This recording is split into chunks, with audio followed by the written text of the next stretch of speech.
Yeah, that- just trying to schedule it out between now and December goes on. But it's a little with other people. All right. I have students. Yeah. Okay. It's a little bit trouble. Good morning.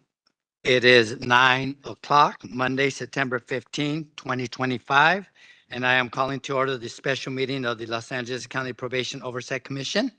I am Eduardo Mundo, Chair of the Commission. Welcome.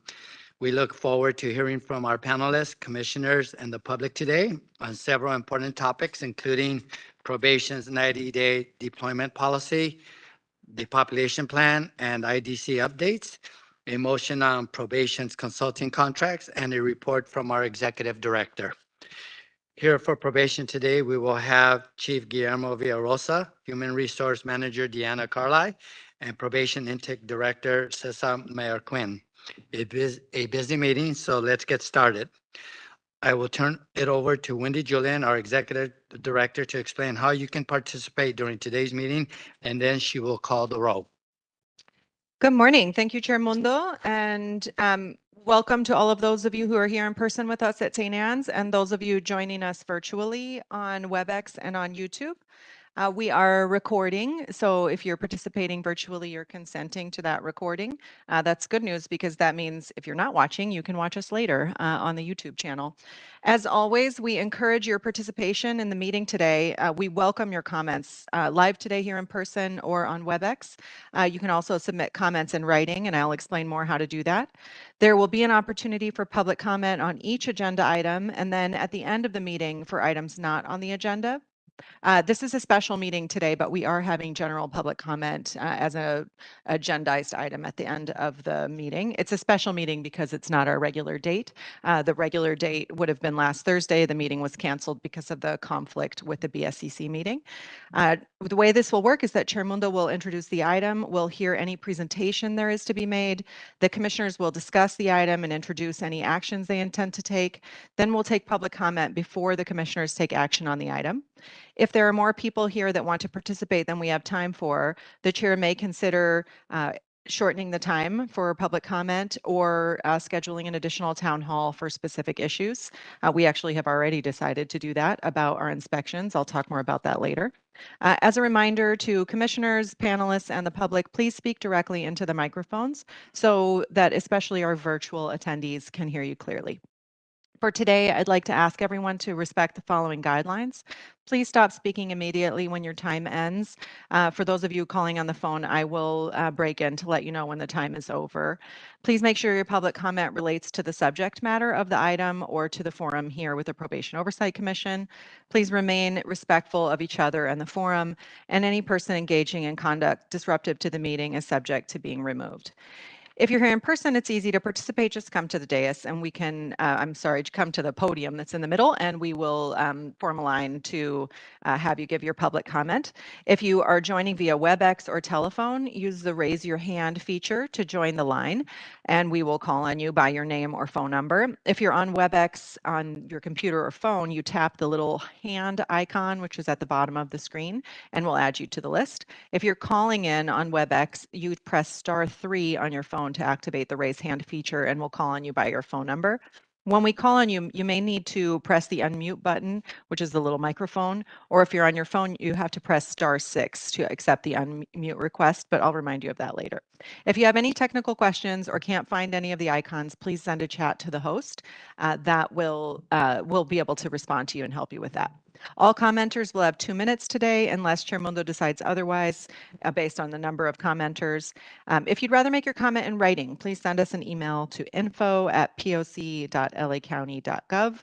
That is going in the chat on WebEx. And please do not send your public comment in the chat. Only the host will see it. It will not be logged as public comment. The commissioners won't see it. I won't see it. And the chat function does not comport with our Brown Act responsibilities. If you need any accommodations today regarding materials or making public comment or anything related to ADA accommodations, please contact Janae or Sarah, who will be in the back of the room. Like I said, our meeting's being broadcast live today to YouTube, but there's no engagement with users on YouTube.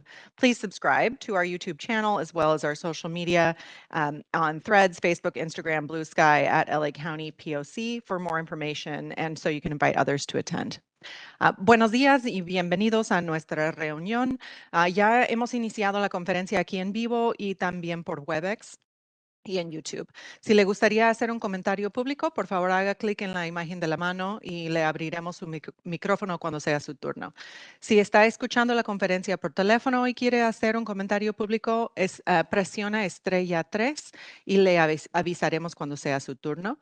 Si está viendo la conferencia en vivo por YouTube, no puede participar, pero sí puede estarnos viendo. Si prefiere hacer sus comentarios en español, le daremos, o en otro idioma, le daremos 4 minutos, el doble del tiempo, y podemos proveer traducción al inglés. Al iniciar su comentario, nomás avísenos que necesita traducción. Gracias. I'm going to call the roll. Commissioners, please respond when I call your name. Commissioner Dolores Canales is out of town today and excused. Commissioner Brooke Harris. Present. Commissioner Shay Jackson.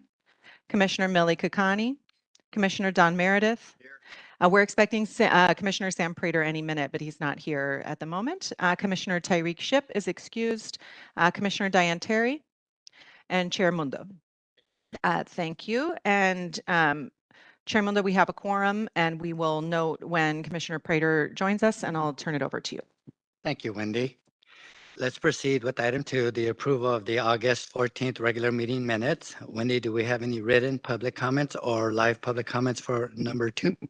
The minutes are attached to the agenda. No written public comments. Is there anyone who would like to make public comment in the audience about the minutes? Seeing none? Thank you. Can I have a motion to approve the August 14 regular meeting minutes? I'll make a motion to approve the meeting minutes from August 14th. We have a motion by Commissioner Kakani, seconded by Commissioner Terry. Are there any changes to the minutes? Okay, hearing none. Commissioners, please vote with a voice vote. Aye. Okay, Abstaining. Abstaining. abstain. Thank you. We'll note in the notes that Commissioner Harris is abstaining.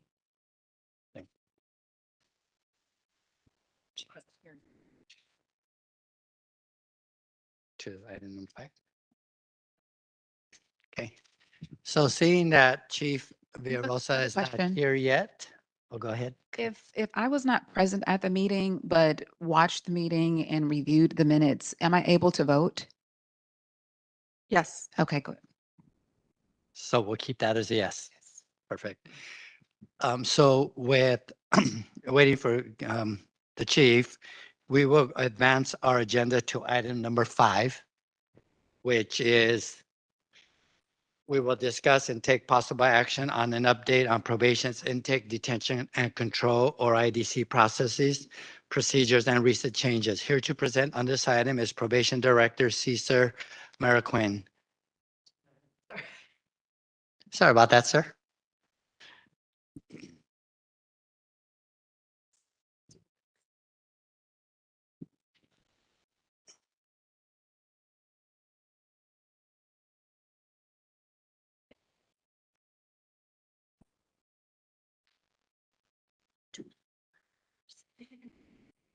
Good morning, everybody. Good morning. Good morning, everybody.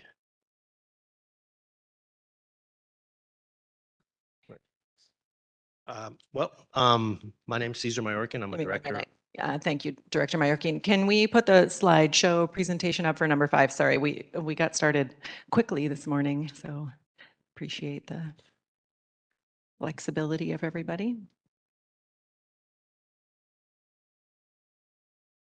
Why don't you go ahead and introduce yourself while we get the slides up, if that's all right? Yes, thank you. My name's Cesar Mayorkin. I'm a director with the Probation Department, been with the department approximately 28 years. Currently been reassigned to intake and detention control. And it's been about 4 months. And I'm here to present what we do, everything that we the laws that we abide to and also the policies that we're following. So I do have a little presentation that I want to share with the public and the committee and the commission. And here we go. So I guess we can move on to the next slide, please.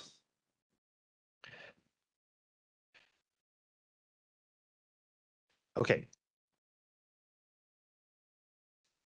Give me 1 second here.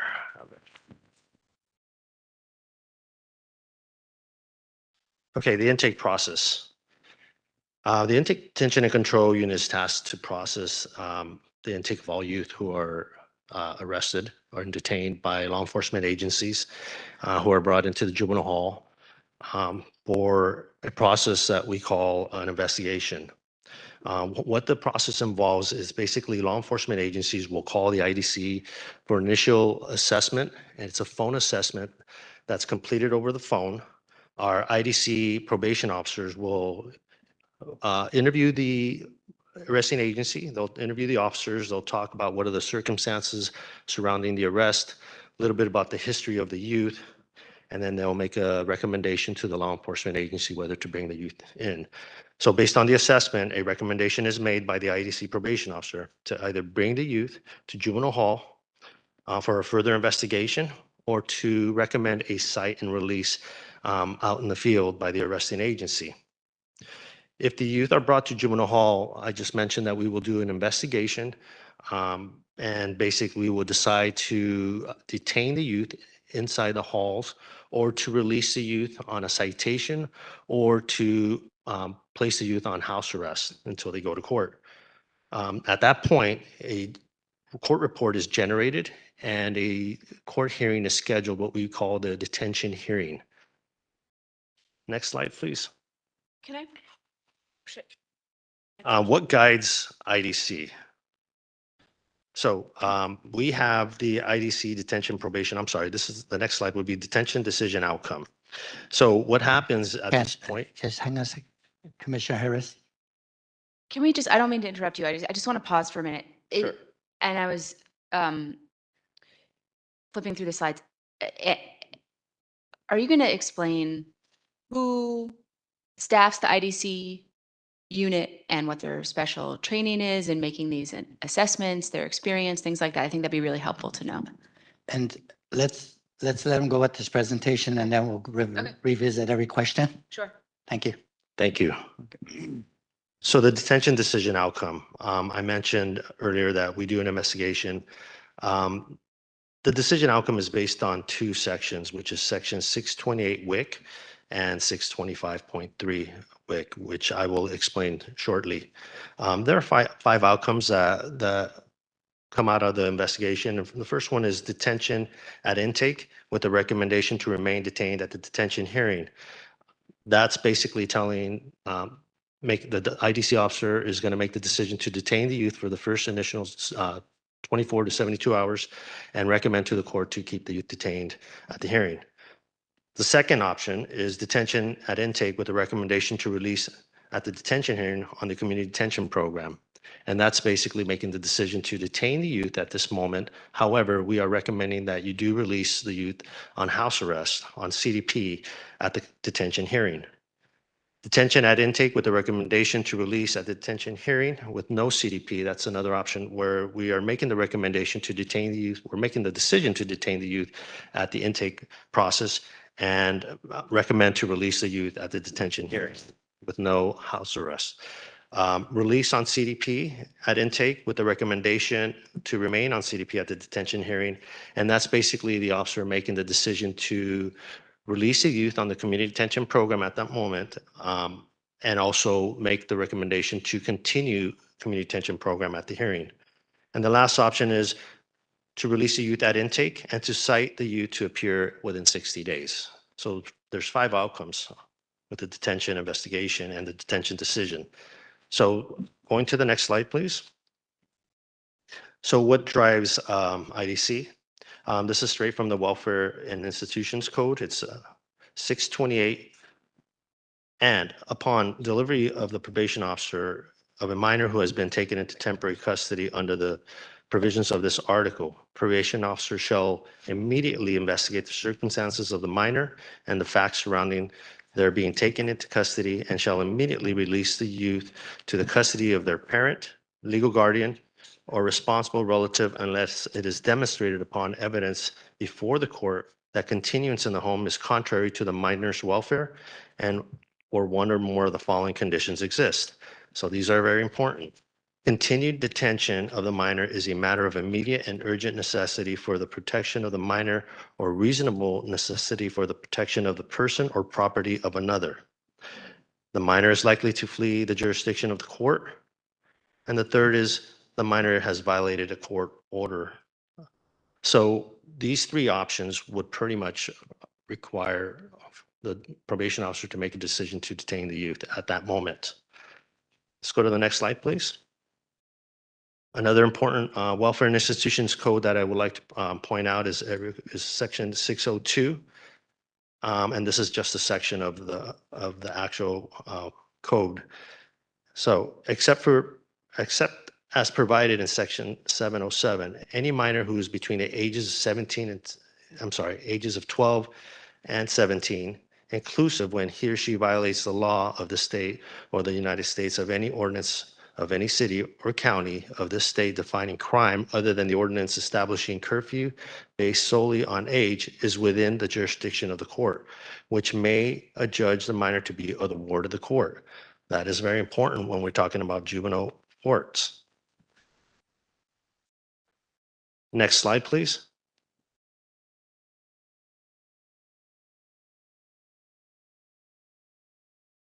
(707B) Welfare and Institutions Code. This is a term that has been used many times throughout the commission hearings. Also, it's used a lot with law enforcement agencies and also in the probation department. For the most part, 707B is a subdivision of the Welfare and Institutions Code, which lists some of the most violent and serious felonies. There are approximately 30 charges listed under 707 WIC. I've listed some of the more common and some of the most serious examples below, which we got murder, attempted murder, robbery, arson, kidnapping, carjacking, assault by any means of force likely to produce great bodily injury. Next slide, please.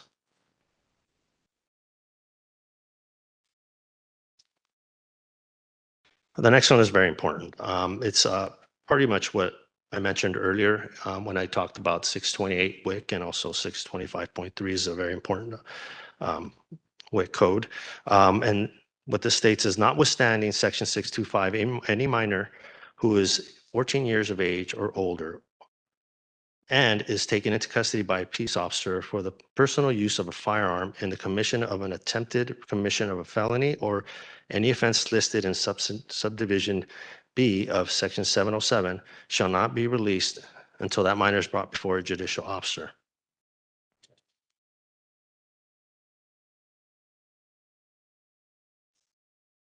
Next slide, please. So those WIC codes that I presented earlier are pretty much what IDC goes by. Our department is in alignment with those statutes.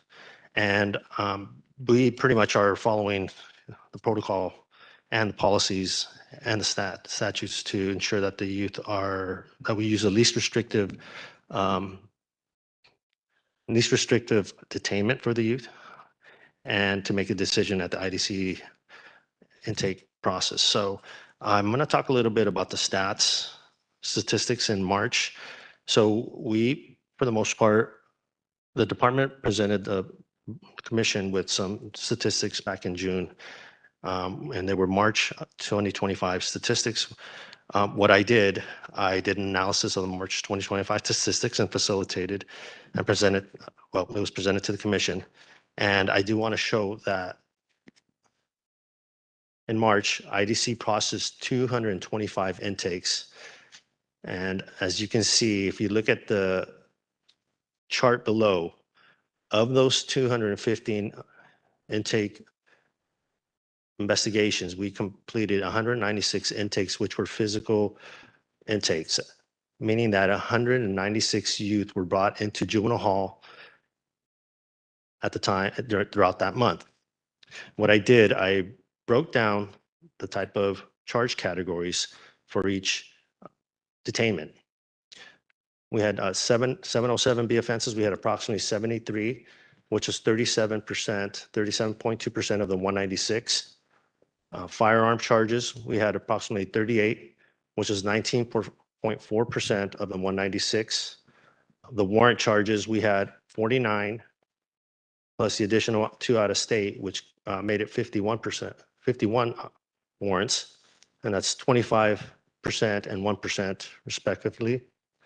Failure to obey a court order, which is typically a CDP violation. We had approximately 15 CDP violations for that month, which was 7.7%. Evading police in a vehicle, we had approximately 5, which was 2.6%. Resisting arrest, which resulted in assault, we had 1 in total, which was approximately 0.5%. Family violence victim in the home, we had 3 intakes, which was 1.5%.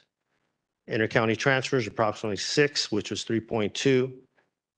And placement, runaways, change of placements, we had approximately 4, which is 2%.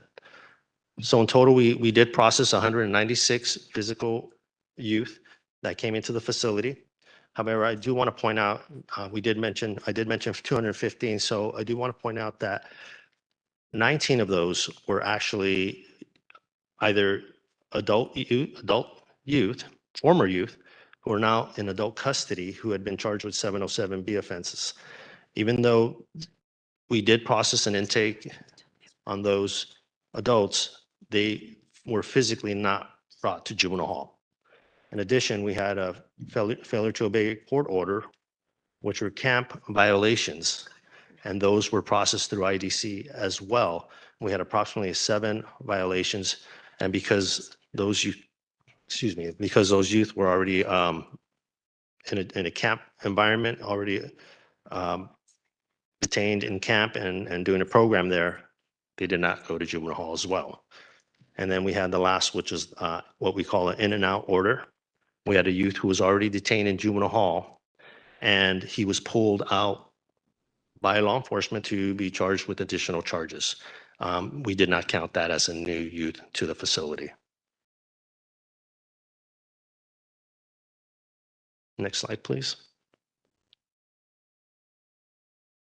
So this next slide basically talks about the IDC recommendation and detention decision versus the court outcome. What I did, I pulled, with the analysis that I did with the March statistics, I reviewed the court outcome and cross-referenced it with the recommendations and the decisions that we made at the IDC, which is what I believe is important for us, as well as the department, also the commission. If we do look at the chart, you will see that we did 149 recommendations for detention. And what that means is that we had, at intake, we had approximately 111 males and 120 females who were actually recommended to remain detained in juvenile hall. I mentioned earlier the 18 that were already committed to a camp program and also adult custody. Those are also listed in there. So in total, we did a recommendation of 149. Were those youth detained at the hearing? Approximately 128 of those were detained. So in essence, the court was in agreement, 86%. Contrarily, we had 19 youth who were not detained, and 16 of those, the judge either released on the community detention program or released home. And 2 of those were actually DA rejects. 3 females were released at the detention hearing, contrary to what we recommended, and basically 0 were DA rejects. When we talk about CDP recommendations, the department, our IDC unit, made 63 recommendations. 55 of those were male, 7 were female, And one was what we call detain on CDP prior to detention hearing, which is what we call a promise to appear. It's a pro tap. So we released the youth at the intake hearing, I'm sorry, at the intake process. Released on CDP, we had 31 males who were released, 6 females, and of course, the judge continued to keep the youth that was released on pro tap on house arrest. So in essence, we had 38 that were actually released on the community detention program, and that's approximately 60% that the court was in agreement.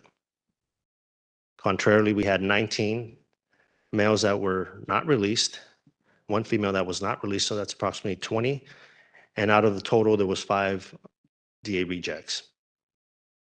In addition, we had what we would call an IDC site out. So IDC made recommendation, actually made the decision to cite 3 youth out. And of course, those youth went back to court 60 days later and were not detained.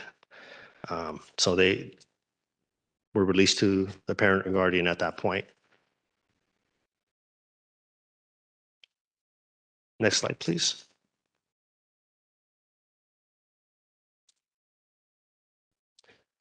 What I do want to point out is that courts will not always agree with the probation officer's report. And so there are several factors that we have to take into consideration, or the court will take into consideration. And this includes, but it's not limited to, some of the following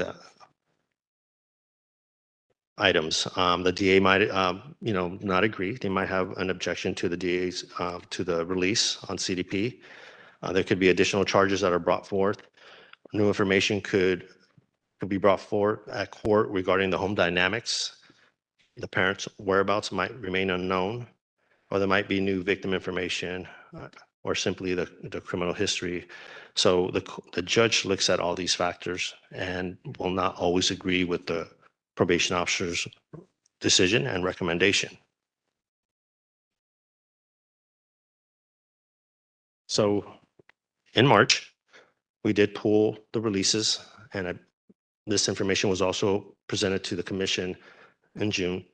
And I do want to point out that Los Padrinos has multiple detentions occurring daily and multiple releases occurring daily. It's important to understand that not all releases and detentions are directly correlated to the IDC investigative process. We have youth who are home during the court trial and might be violating their terms and conditions of probation, and the court might decide to detain the youth.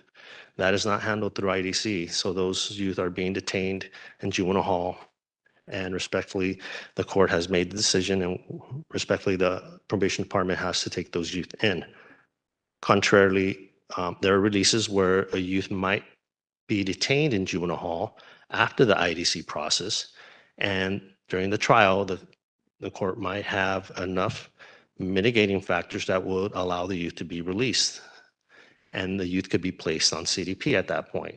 So that is beyond the IDC process. Case in point, this data was presented to the commission. We had 92 CDP releases in March. However, of the 92, only 57 of those releases were attributed to the IDC intake investigative process. The additional 35 CDP releases were respectfully youth who had already been detained, who were in juvenile hall, and during the court trial process were released on CDP. As you can see, other releases were done throughout the month. We had suitable placement releases with 33. Some were released home, which is 33. 7 were released to Dorothy Kirby Center. We had 12 released to camps. I'm sorry, we had 12 released to camps. Barry J. Nydorf, we had 3. Camp Page, we had 1, and so on and so forth.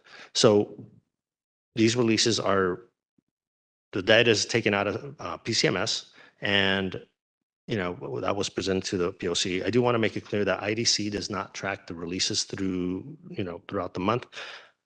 However, I do want to point out that is our goal to basically look what the recommendation is, and also what is happening at the initial detention hearing. So that's what we are tracking.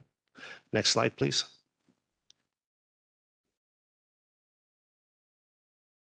So what is the detention criteria?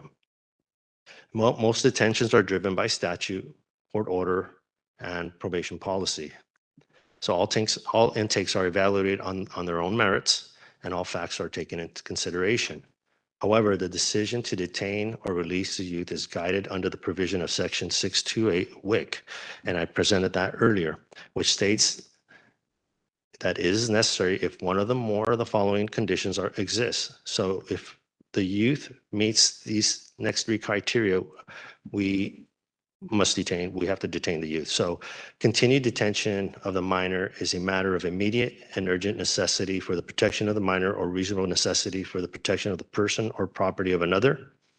The minor is likely to flee the jurisdiction of the court. And number three, the minor has violated an order of the juvenile court. In 2024, our executive team provided a revised detention criteria, and it was disseminated to all our justice partners and law enforcement agencies. Next slide, please. So I talked about data. I presented data from March and how we're getting those numbers. So the probation case management system, PCMS, is a primary system used to populate new data. Supervisors, deputy probation officers, and clerical staff, they enter that data and the information is stored permanently in PCMS. IDC officers, as they generate new intakes, all data is entered in that system. When data is requested, we utilize our IT team, which we call ISB, Internal Services Bureau. The data is extracted from PCMS and generated into specialized reports. These reports are then reviewed, vetted, and validated by the operations to ensure accuracy. Next slide, please. My goal, IDC's goal, the department's goal, is to enhance the quality of the reports. And by doing that, we want to ensure that the reports are in alignment with the department policy and also in alignment with the outside stakeholders and also in alignment with the statute. So the process includes, but it's not limited to, monthly team meetings. And what we plan to do is continue meeting with our IDC probation officers to ensure that they're up to date with any new policies, anything that affects their decision at the time of intake, and also in accordance to Section 628, that we're making the right decision. Again, I mentioned earlier that we do want to use the least restrictive decision for the youth. And that's our goal, is to continue monthly team meetings with our team. Of course, they're coming on board. I did a deep dive into IDC. I looked into the stats. I looked into the reports. I reviewed hundreds of reports. And I did realize that there are discrepancies in the report writing process. There are discrepancies in the data collection. And so what we did is correct that, train the staff, and that's why I included refresher training. So it's important to provide our officers with training with up-to-date policies to ensure that they're doing the reports right and to ensure that we're in alignment with the policy of our departments. System data review. So we introduced an IDC log that was used in the past, and the log documents all incoming inquiries, intakes, field site out recommendations. In addition, it captures charges, arresting agencies, charge categories, youth demographics, and detention decisions.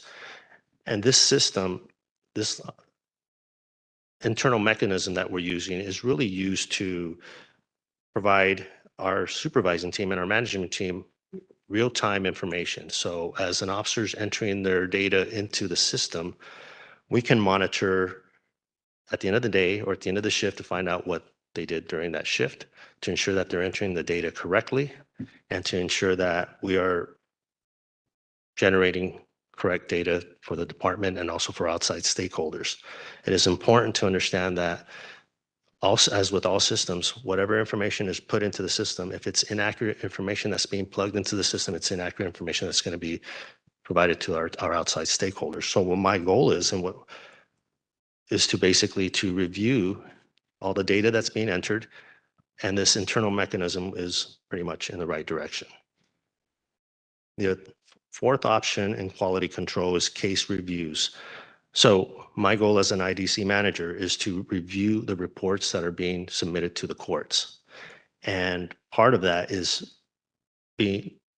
pulling approximately, 10 cases, 15 cases per month, maybe more, review them with my supervising team to ensure that that the officers are actually making the correct decision, that they're abiding by the WICs that we had talked about earlier, to ensure that we're trying to give the least restrictive decision for the youth, and to ensure that we're doing the right thing. So it's important to facilitate case reviews. And then last but not least, PCMS enhancements. I mentioned earlier that I did a deep dive into IDC, reviewed hundreds of cases, and I mentioned discrepancies in the report writing process.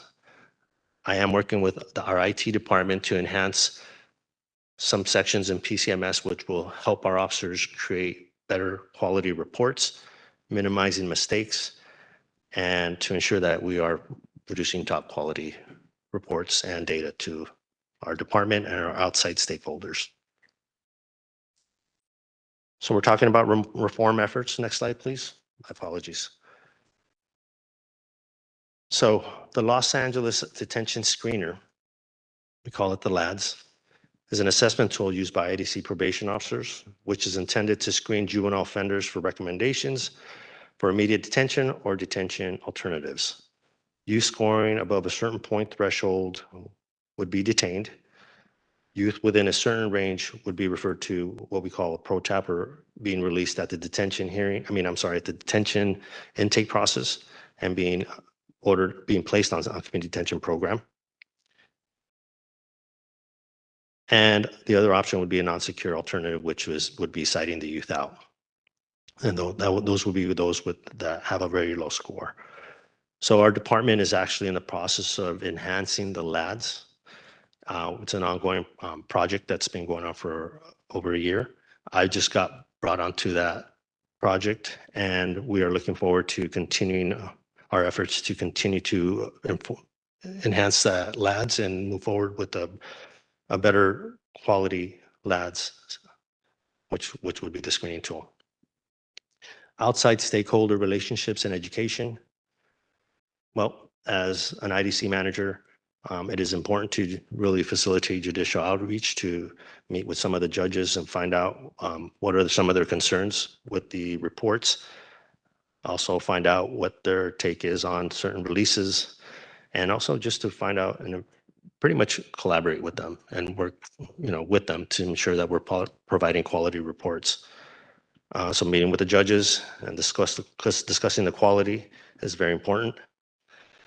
Second thing I put here was DA, public defender, alternative public defender outreach. Of course, I did a visit with the East LA courts in July and did speak to some of the public defenders, and of course, they had some concerns regarding our quality of the reports. So my job and my goal was to listen to them, and also to ensure that, we're taking in that information, assessing what their concerns are. And of course, that's why I mentioned that reaching out to them is also important. Last but not least, law enforcement agency training. IDC is open to facilitate training as far as the IDC process, explaining the statutes that we abide by, our policy, and we've actually already did a presentation with one of the police agencies, and looking forward to continuing this, and also enhancing the information that we're providing to law enforcement agencies. Collaboration with and efforts with DYD. So in July, I did facilitate a meeting with the DYD directors and additional, DYD team members. So based on the meeting, it was concluded that DYD is meeting with various members of our department. And the goal was to discuss opportunities to receive predisposition referrals. So I am open IDC is open to continue these efforts to discuss and explore options to link our IDC officers with DYD's resources. So these meetings will continue, and I'm looking forward to hearing from DYD to continue and meeting with them to ensure that we're providing a good platform of referrals for our youth who are being released on house arrest. And excuse me, when I say house arrest, I'm referring to a community detention program. My apologies for that. Next slide, please. So in conclusion, I talked about how we are collecting our stats. I talked about how we are, enhancing our reports. I mentioned what IDC follows, what statutes we follow, what we go by. And I'm also talking about some of the things that we're trying to do to enhance and make sure that we do the right thing and proper detention decisions. With that said, I want to thank the commission for having me here, and I want to open this up for any questions. Thank you. First, I just want to thank Director Mark Queen. This presentation started with some questions I had about the March data. And he painstakingly went through every case, which I know is a task with the systems we have. So thank you for that. And before we start asking questions, I just want us to be mindful that we have a very packed agenda today with some serious nuanced subjects. So let's try to keep our questions quick and succinct and give everybody an opportunity to ask questions and also give the public an opportunity to weigh in. The chief is scheduled to be here at 10. So we'll be mindful of that too. So with that said, Commissioner Prater. Sure. Just one quick question about. Oh, my bad. Sorry about that. One quick question about the data. Thanks for compiling all of this. I think I heard you mention that you'd already presented some information, this March information to this commission. And then I saw on this one page about the quality control. Are those sort of like forward-looking sort of goals for IDC, or are these sort of like things already in place, like the monthly team meetings, et cetera? So some of the items are already ongoing, like the team meetings have already been ongoing. On enhanced training, that's something that I'm bringing forward because as a result of reviewing the data that was presented, I did find some discrepancies on how the data was collected, on how some officers were basically coding a report, whereas they might be providing the judge or the court proper information. However, they were coding it incorrectly on the system. Those I've corrected. And that's what I'm talking about, enhancing training and also making sure that we're all on the same page. So that's moving forward. Okay, just want to kind of just add to that. So we're looking at data from March, about 6 months ago. Is there a reason why in September we're looking at data that sounds like you've already presented to this body, and we're still kind of going through? And I might have missed this at a previous meeting, so I apologize if I'm asking the question that's redundant. But wanted to understand, is there more recent data that you guys have available rather than just the March data that you've already presented? Yes. Let me just, the March data was presented in a whole different context. So it wasn't presented as an intake data. And so it's when it was presented under another subject that I asked for a deeper look in it, just for the March data. Do we have, the question is about, do we have recent data? That's what I'm asking. So to answer that question, the answer is yes. I have been compiling the information and data from June through August. And obviously we can't have data for September because we're still working through that month. But all of it, as I mentioned in the data collection, we pull the information, but we still have to vet it and validate it and make sure that it's correct. So I'm in the process of doing that. I'm working with my my management, my upper management, to see if that data can be presented to the commission. But yes, I'm working on compiling and providing validated data. My goal is to be transparent and make sure that we're doing the right thing and presenting correct information to my bosses and upper management as well as stakeholders, if that's what we're required to do. Forward to the update. On update data. Thank you. Anybody else? Commissioner Harris, followed by Commissioner Terry. I think I saw your hand. So, question for you. points of intake are a real, there can be a lot, it's a huge responsibility. And we know that the racial and ethnic disparities of the young people that are detained in Los Angeles County, as well as around the state, are abhorrent. And I'm wondering if the IDC staff has been trained in disproportionate minority contact, or, you know, what the impact is on not only the statistics, but the kids that we're detaining, but with particular respect to, you know, racial and ethnic disparities. Is the staff currently undergoing training on bias or any of those things? When is that part of the calculus when these decisions are being made?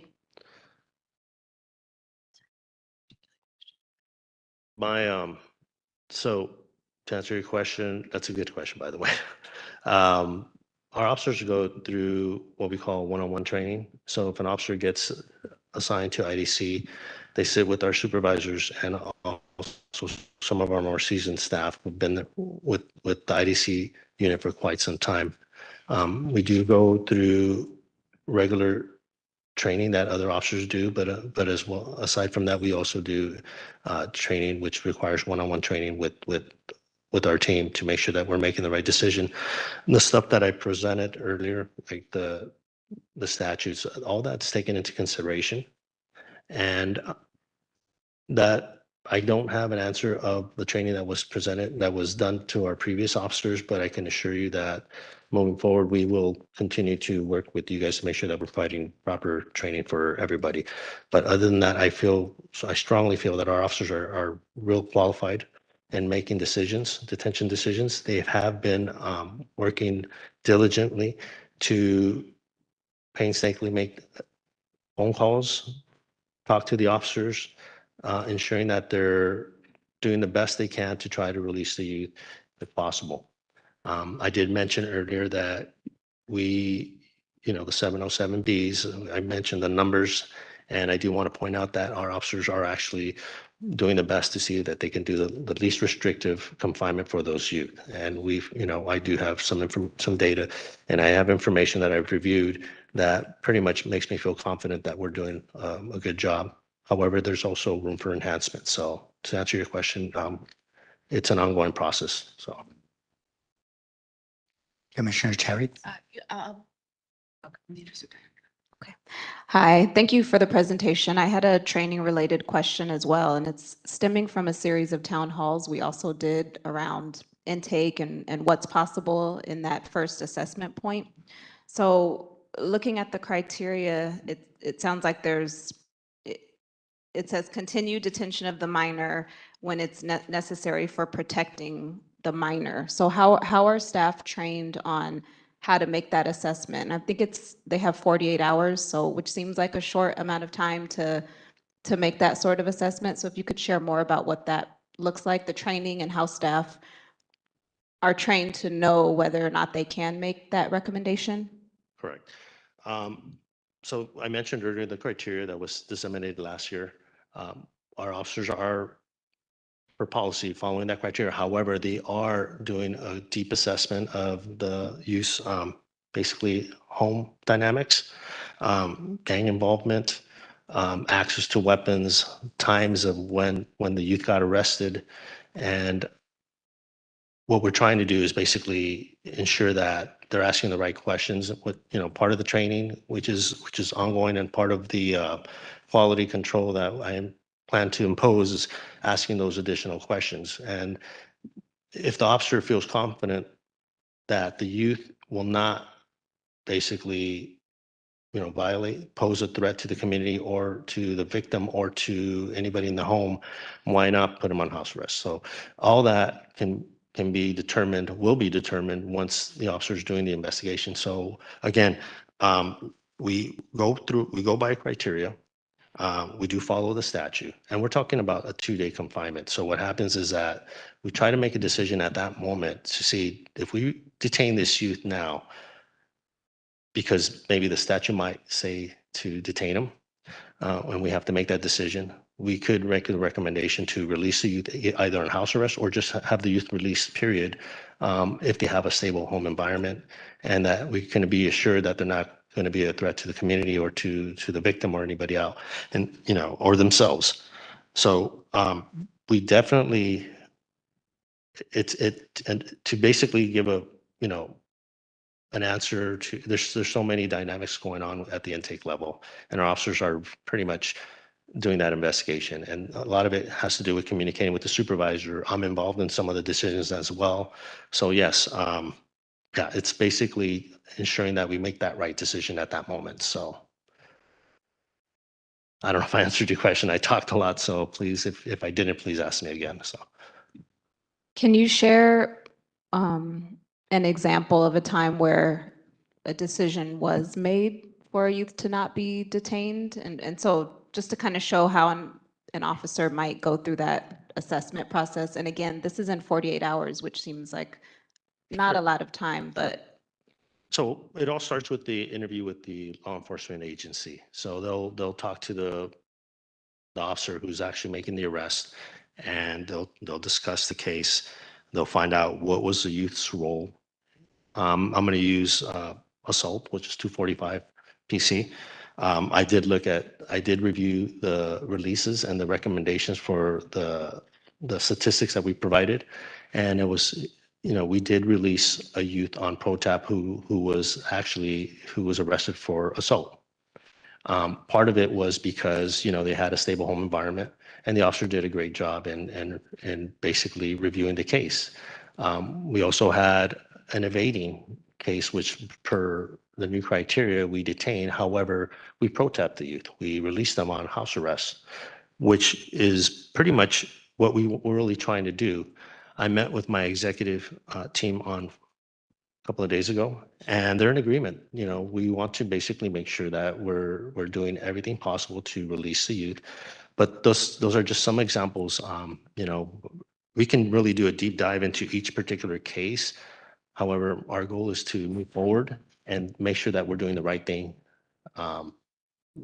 as of June, basically, because we started, recently we just started, working with our new internal mechanisms to make sure that we're gathering correct information. But yes, even though we have something listed in our probation policy criteria, there's still a little bit of wiggle room that we can still try to mitigate the case and see if we can release the youth.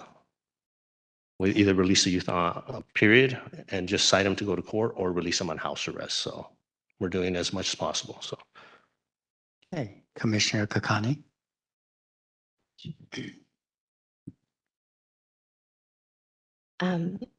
Thank you for being here. I just had, sorry, let me just put my notes. Sorry, so you said that you joined IDC. You're the director of IDC? Correct. And you've been there for 4 months, is that right? Actually, 5 months. 5 months, Yeah, okay. get And on so point. prior to that, what was your experience? My experience, well, I've been with the department for 28 years. I just and know that before when we met, you were at Central, so just curious. I was actually in Los Padrinos, one of the directors over one of the buildings. And I Okay. pretty much, oversaw 2 buildings, 2 units, actually 4 units. And yeah, I mean, I've been in a management role since 2016, starting back from Camp Anazuka, worked my way through Dorothy Kirby Center. I came to I got promoted to director, and I went to Somar for a few months. I was part of the central team, came to Los Padrinos, part of the move. But intake is newish. It's newish. Okay, But I did mention I took a deep dive. sure. And I'm really reviewing the policies, reviewing the statutes that drive IDC, and I'm, Okay.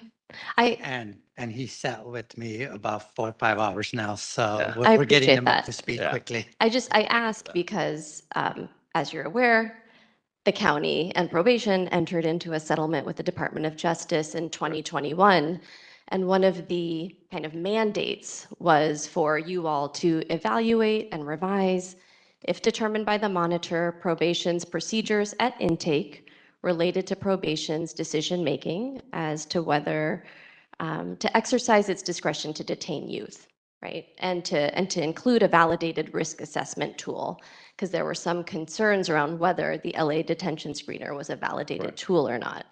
And I just, for the public's sake, right, at least as it relates to the Department of Justice's report to the court in December, the department was not in compliance with that specific provision. I mean, amongst many other provisions, but that specific provision, the Department of Justice deemed that you all were not in compliance with that. And I was reading Ms. Corrigan's report, and I'm not sure if you've read it or if you've read her updates. No, okay. Then, I mean, this context is wildly important, right? Because she writes that during the first part of the 6-month monitoring period, and that was just July to September of 2024, a subject monitor expert worked closely with the IDC director to further refine the original draft screening assessment. And that was supposed to be the D-Ray. And so it seemed like the department was moving in that direction. And the D-Ray, I forget what it stands for, Detention Risk Assessment Instrument, I believe. And then it states, I mean, it's almost comical, except that it's not, because this impacts young people's lives and whether or not they're detained. But, right, so there's all this effort being spent to improve and refine this detention risk assessment instrument. And then I think, what does it say here? During October 2024, the department unexpectedly announced a shift away from the D-Ray under development and a pivot toward a new detention screening instrument project led by the chief research analyst in the department's Systems Analysis Bureau. So are you working with the chief research analyst in the department's Systems Analysis Bureau? Yeah, I mentioned earlier that I just joined the committee about 4 months ago. Okay. And yeah, we are basically, it's not a new risk assessment that we're using. It's the one that has been used in the past, and it's in the process of being enhanced. And that's basically to address the concerns that were brought forward with the DOJ Okay. recommendation. So this report states that you had identified by late February 2025, not you, sorry, the department, that was the target date for sharing a draft instrument with department leadership. So is there a draft instrument that has been shared?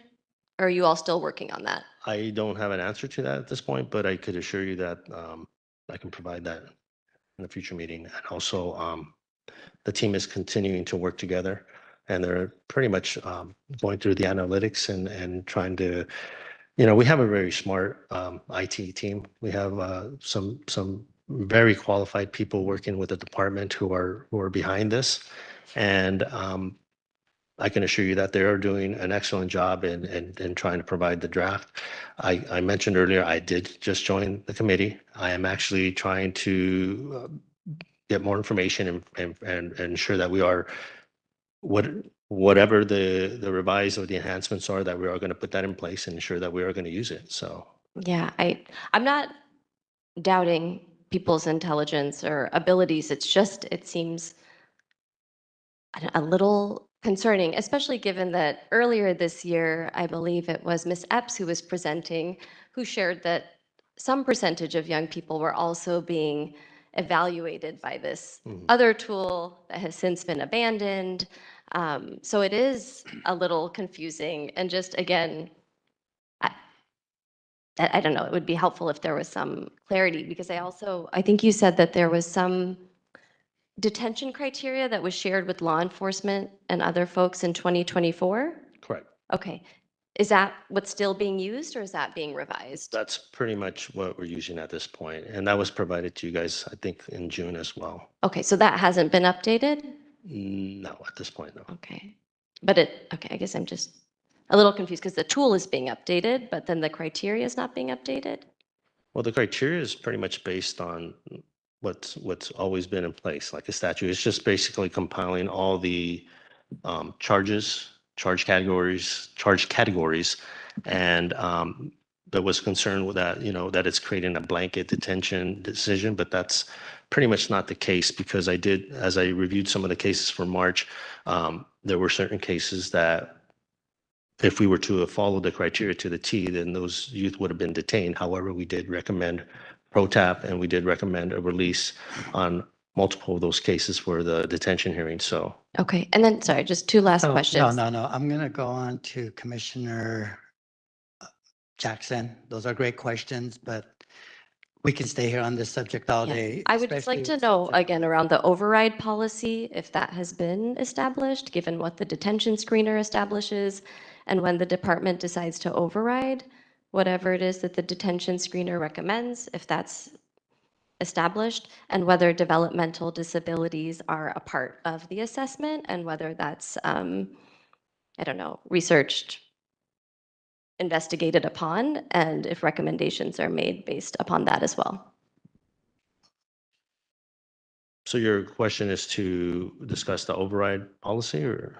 Oh, oh, yes. So it's written in our policy. If a youth basically does not merit a detainment, based on the investigation, based on the statute, let's say, for example, the criteria the charge category or the charge itself does not fall in the criteria to detain the youth. However, the IDC officer feels that I have to detain this youth for whatever reason. It could be a reason that there is a safety in the home, or that's found out throughout the investigation.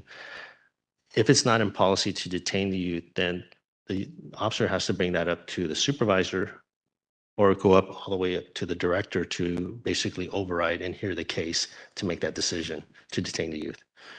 Vice versa, there might be a situation where the statute might state detain the youth. However, you feel that it's not a situation where the youth, really poses a threat to the community or doesn't fall in those three categories that I mentioned earlier.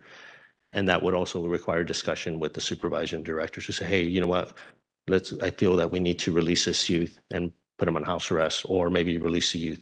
And I don't think they will cite the youth, but maybe put them on house arrest for the next 2 days. Thank you. Commissioner. So the Jackson. override policy is still in effect. Thank you. Commissioner Jackson? Sure, it's brief. I'll join other commissioners in thanking you for taking the time to look into this and to present this report to the commission. Is there an intention to present or submit these reports or the data to the commission with regularity? That's something that I will have to discuss with my upper management. I have the data, I have the information. However, how we're going to present it to the commission, that's something that I can discuss with my upper management. Okay, Wendy, I'm curious. I did take a look at the data dashboard. It is a bit dated, and so part of my question is about us bringing that sort of up to speed, making sure that it's current. Alongside that, I'm wondering if it's worthwhile considering like including intake and release data in our data dashboard. I really want us to keep a close eye on those sort of numbers, especially as we predict some upticks in the population. So. If by dated you mean dead, then I would agree with you. The dashboard with respect to population statistics cannot be updated because the definitions of the data on the daily population statistics we receive have changed. They've actually changed, I don't want to exaggerate, I think it's 3 times since we started the dashboard. So, for example, there's not a distinction between how many SYTF, girls and gender expansive youth, there are on the data statistics now. So the dashboard would show strange dips to 0, which really makes it not usable for the public. So we have adjusted to providing the regular fact sheets. And that's what we're doing for now, although we're not giving up on the dashboard or on the department in the ability to maintain data definitions on those daily population statistics or find another alternative, which is what you suggested. So you may recall there was a motion, it was actually part of the MOU that we signed with the department to provide something like the monthly intake log that Director Mayorkin just mentioned that would allow also for the inclusions of things like charges, law enforcement agencies, et cetera. We can get some of that information from the snapshot, which is how we're doing the fact sheets. Sure. The problem with the snapshot is that it's a snapshot. So you can't actually do a dashboard with that, but those are the conversations that are in progress. And I'm hopeful, My number one hope is that the department would do the dashboard themselves, would actually present public-facing data around this. I think that's the best answer. And that secondarily, we could work with the data teams at the department to provide regular data that would allow for an ongoing public dashboard. Okay, thank you for that. It's a priority, obviously, for this commission to tell the story through evidence-based data collecting, and so we should focus on that as much as possible. Okay, thank you. We will go ahead and move on to public comment. Winnie, do we have any written or live public comments? I don't believe we had any written public comment on this issue. If you'd like to make public comment in the room, can you please come up to the podium? If you'd like to make public comment online, you must be registered on WebEx. You can be there on your computer or smartphone or on your telephone call-in. Use the little hand function to raise your hand. I don't see anyone in the room coming up to give public comment. Do we have anybody online? And no public comment, no written public comment as of yet, right, Janae? Okay, thank you. Mr. Huntsman, I understand you had some information to share this morning? Yes, yeah, you had a commissioner. Maybe you just need to switch it on next.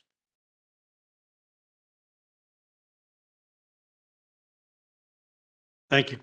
A commissioner asked some additional questions that you didn't have time for. As you know, when this commission was revitalized, the Office of Inspector General was asked to do technical monitoring of the probation department, and we discussed with the board how to do that. The board directed that we should receive 10 positions for that to do the kind of detailed analysis that you've been talking about. We were never given those positions. We were given 4 positions, which is how many we have now.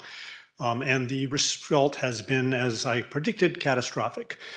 We had a lack of compliance with court orders, similar to what's been discussed today.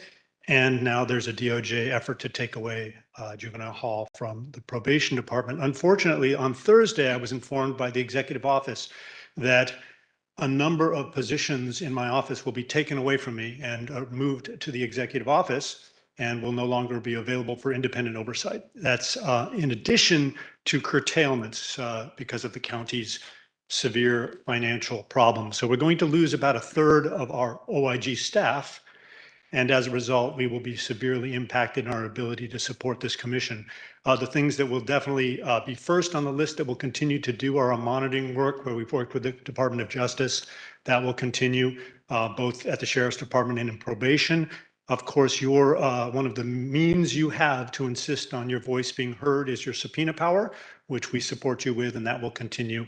But our ability to provide other sort of analysis, for instance, we're working on the LADS right now, doing some reporting on it. That sort of reporting will probably stop, and there will probably be a severe limitation on what we can do as to probation. So I wanted to make sure you were aware of that. That will happen legally, I believe, as part of the supplemental budget on September 30th. So I wanted to notify you. Thank you.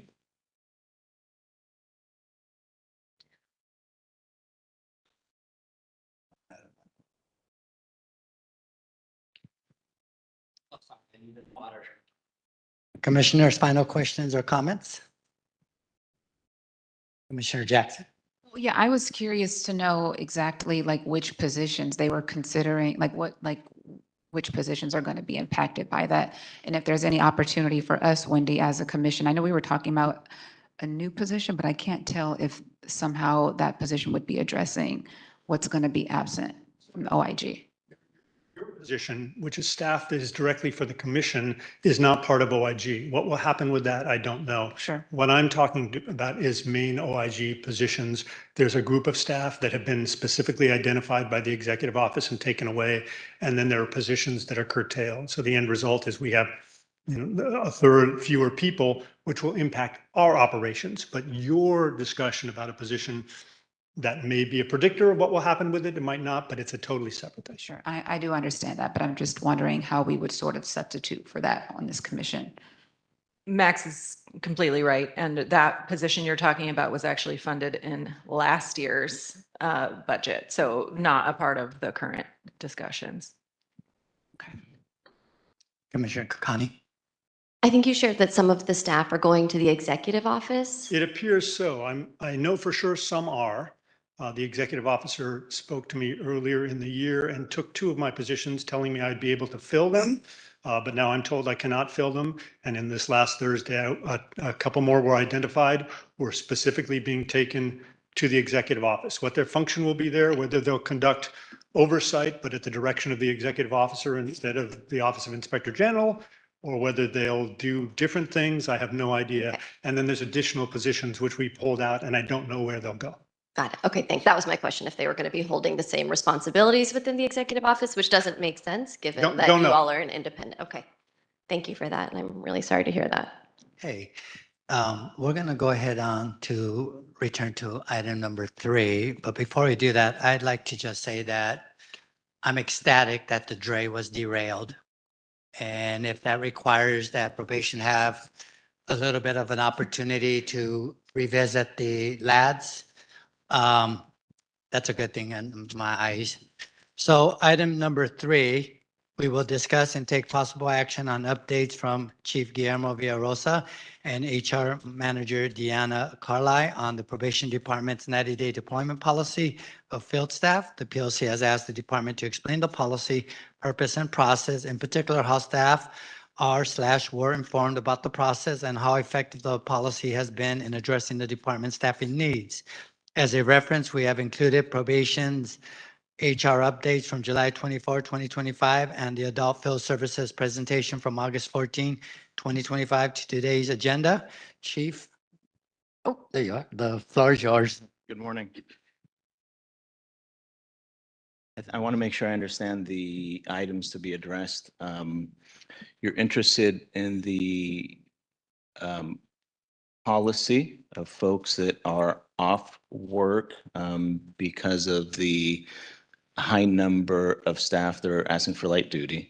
But I think in addition to that, but if it's improper at this point to give a brief update on where we are with the depopulation and the BSCC and those inspections are also in this item, are we taking it all as one or It's 2 agenda items. or is it two? But they can be taken out. Can you combine them? I don't see no objections there. Yes. And with your first question is just to explain policy, purpose, and process. Let me just, if I can, for a point of order, we're talking about agenda items 3 and 4. Agenda item 3 is what the chief said first, which is about the 90-day deployment policy, the issues about callouts, and some of the data that's been provided previously. Agenda item number 4 is the update on the depopulation plan. And so the chief has asked, and there appears to be a consensus to combine the reports on those 2 items. Am I saying that correctly? I'd like to discuss 3 by itself. Okay. So I want to make sure that I'm able to separate 2 separate processes. One of them is the department's attempt to use the staff available, namely field staff, to support the number of staff that are available at the juvenile hall and the SYTF. And so the department has tried over the course of the last few years a variety of strategies. One of the strategies when I came into the position had been the deployment for a year of a certain number of staff from the field, after which they would be rotated back. And so you hear this term rotating into the facility and then rotating back. In each of the attempts, we have had an insufficient number of staff. And so regardless of whether it was a year-long deployment, whether it was voluntary overtime, mandatory overtime, doing part of your regular shift in a facility, these are all different attempts at increasing the staffing numbers in the facilities. None of them were sufficient. And at the end of each of those periods, the department was still found to have insufficient staffing by either BSCC or some other entity. The latest strategy had been a rotation for 90 days, which I think is what was being referenced. But it is often confused with a parallel strategy of how to deal with the fact that a high number of staff And when I say high number, I want to make sure that we're not talking past each other. It's a majority of field staff asking for an accommodation to not work in a facility. The strategy there is that typically in a law enforcement department or in any other agency, when an employee asks for an accommodation, you have the capacity, especially in a county as large as ours, to find work for them for that limited time that they're requesting it. In this case, when at points, in excess of 85% of the staff being deployed are asking for an accommodation to not go to the facility, there is nowhere to put them. In other words, we can't invent work for folks that you don't have simply because they're asking for that. And that whole piece, I think, Ms. Carla has spoken here before with respect to sort of the rules and what the department has done with respect to that.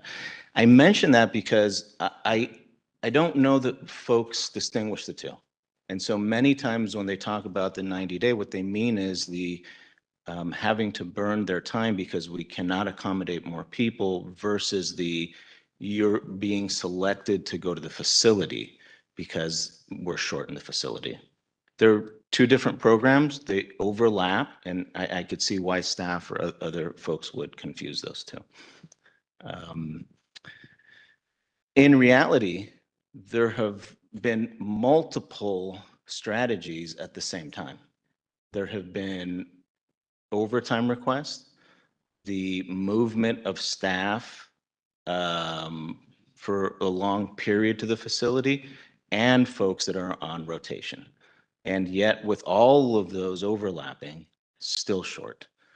The latest strategy that is really the department is considering is what the Inspector General actually recommended years ago before I came on, which was to essentially close the field and utilize all of the field staff in the facilities. That was a recommendation that is so catastrophic when you first hear it, because you still have a requirement to run an entire probation department. And yet here we are after attempting all of those other strategies for staffing. I think we're at the doorstep of essentially doing that. And so that's meaningful because what has confused our officers has been when you send me to the facility, let's say you send me for 60 or 90 days, my understanding is that I'll be able to go back to my job at the end of that. And I empathize that as one tries to organize their life, they almost consider that a contract. It isn't, because the needs of the department have to continually be reassessed. And if at the end of your rotation, there is no other employee to rotate behind you, that is why you end up staying at the facility. That's been one of the largest complaints from the union. It's been one of the largest complaints from the officers themselves. And I understand it. It is essentially, if you do the math and every staff member in the field rotates for 2 or 3 months, and then they're done and they go back to the field, and that it's sort of, it's sharing in the responsibility or in the pain or in the disruption. But if there is no one to come in behind you because they have submitted a document that shows that they're unable to perform the duties, then that doesn't relieve the department of the necessity to have staff to care for the young people in our care, and you don't rotate back to your normal job because there is no one behind you to do that. That isn't the department changing the rules on you. That isn't the department not wishing that you can go back to your normal duties that we would like you to be able to perform. It is the simple reality that in no case, under no circumstances, can we, we're required by law to have sufficient staff in those facilities. And that when we weigh the legal responsibilities that the department has to care for folks that are in custody versus supervise those that are in the field, juveniles versus adults, there's a difference. And so the greatest amount of responsibility and care for those that are actually detained with us.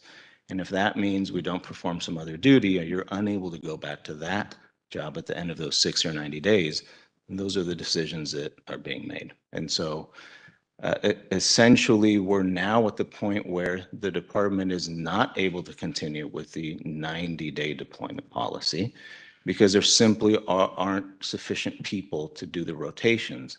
And that aside for what are essential functions such as producing pre-sentence reports to the courts, doing violation reports, that every other able-bodied peace officer in probation is going to be deployed to one of our facilities.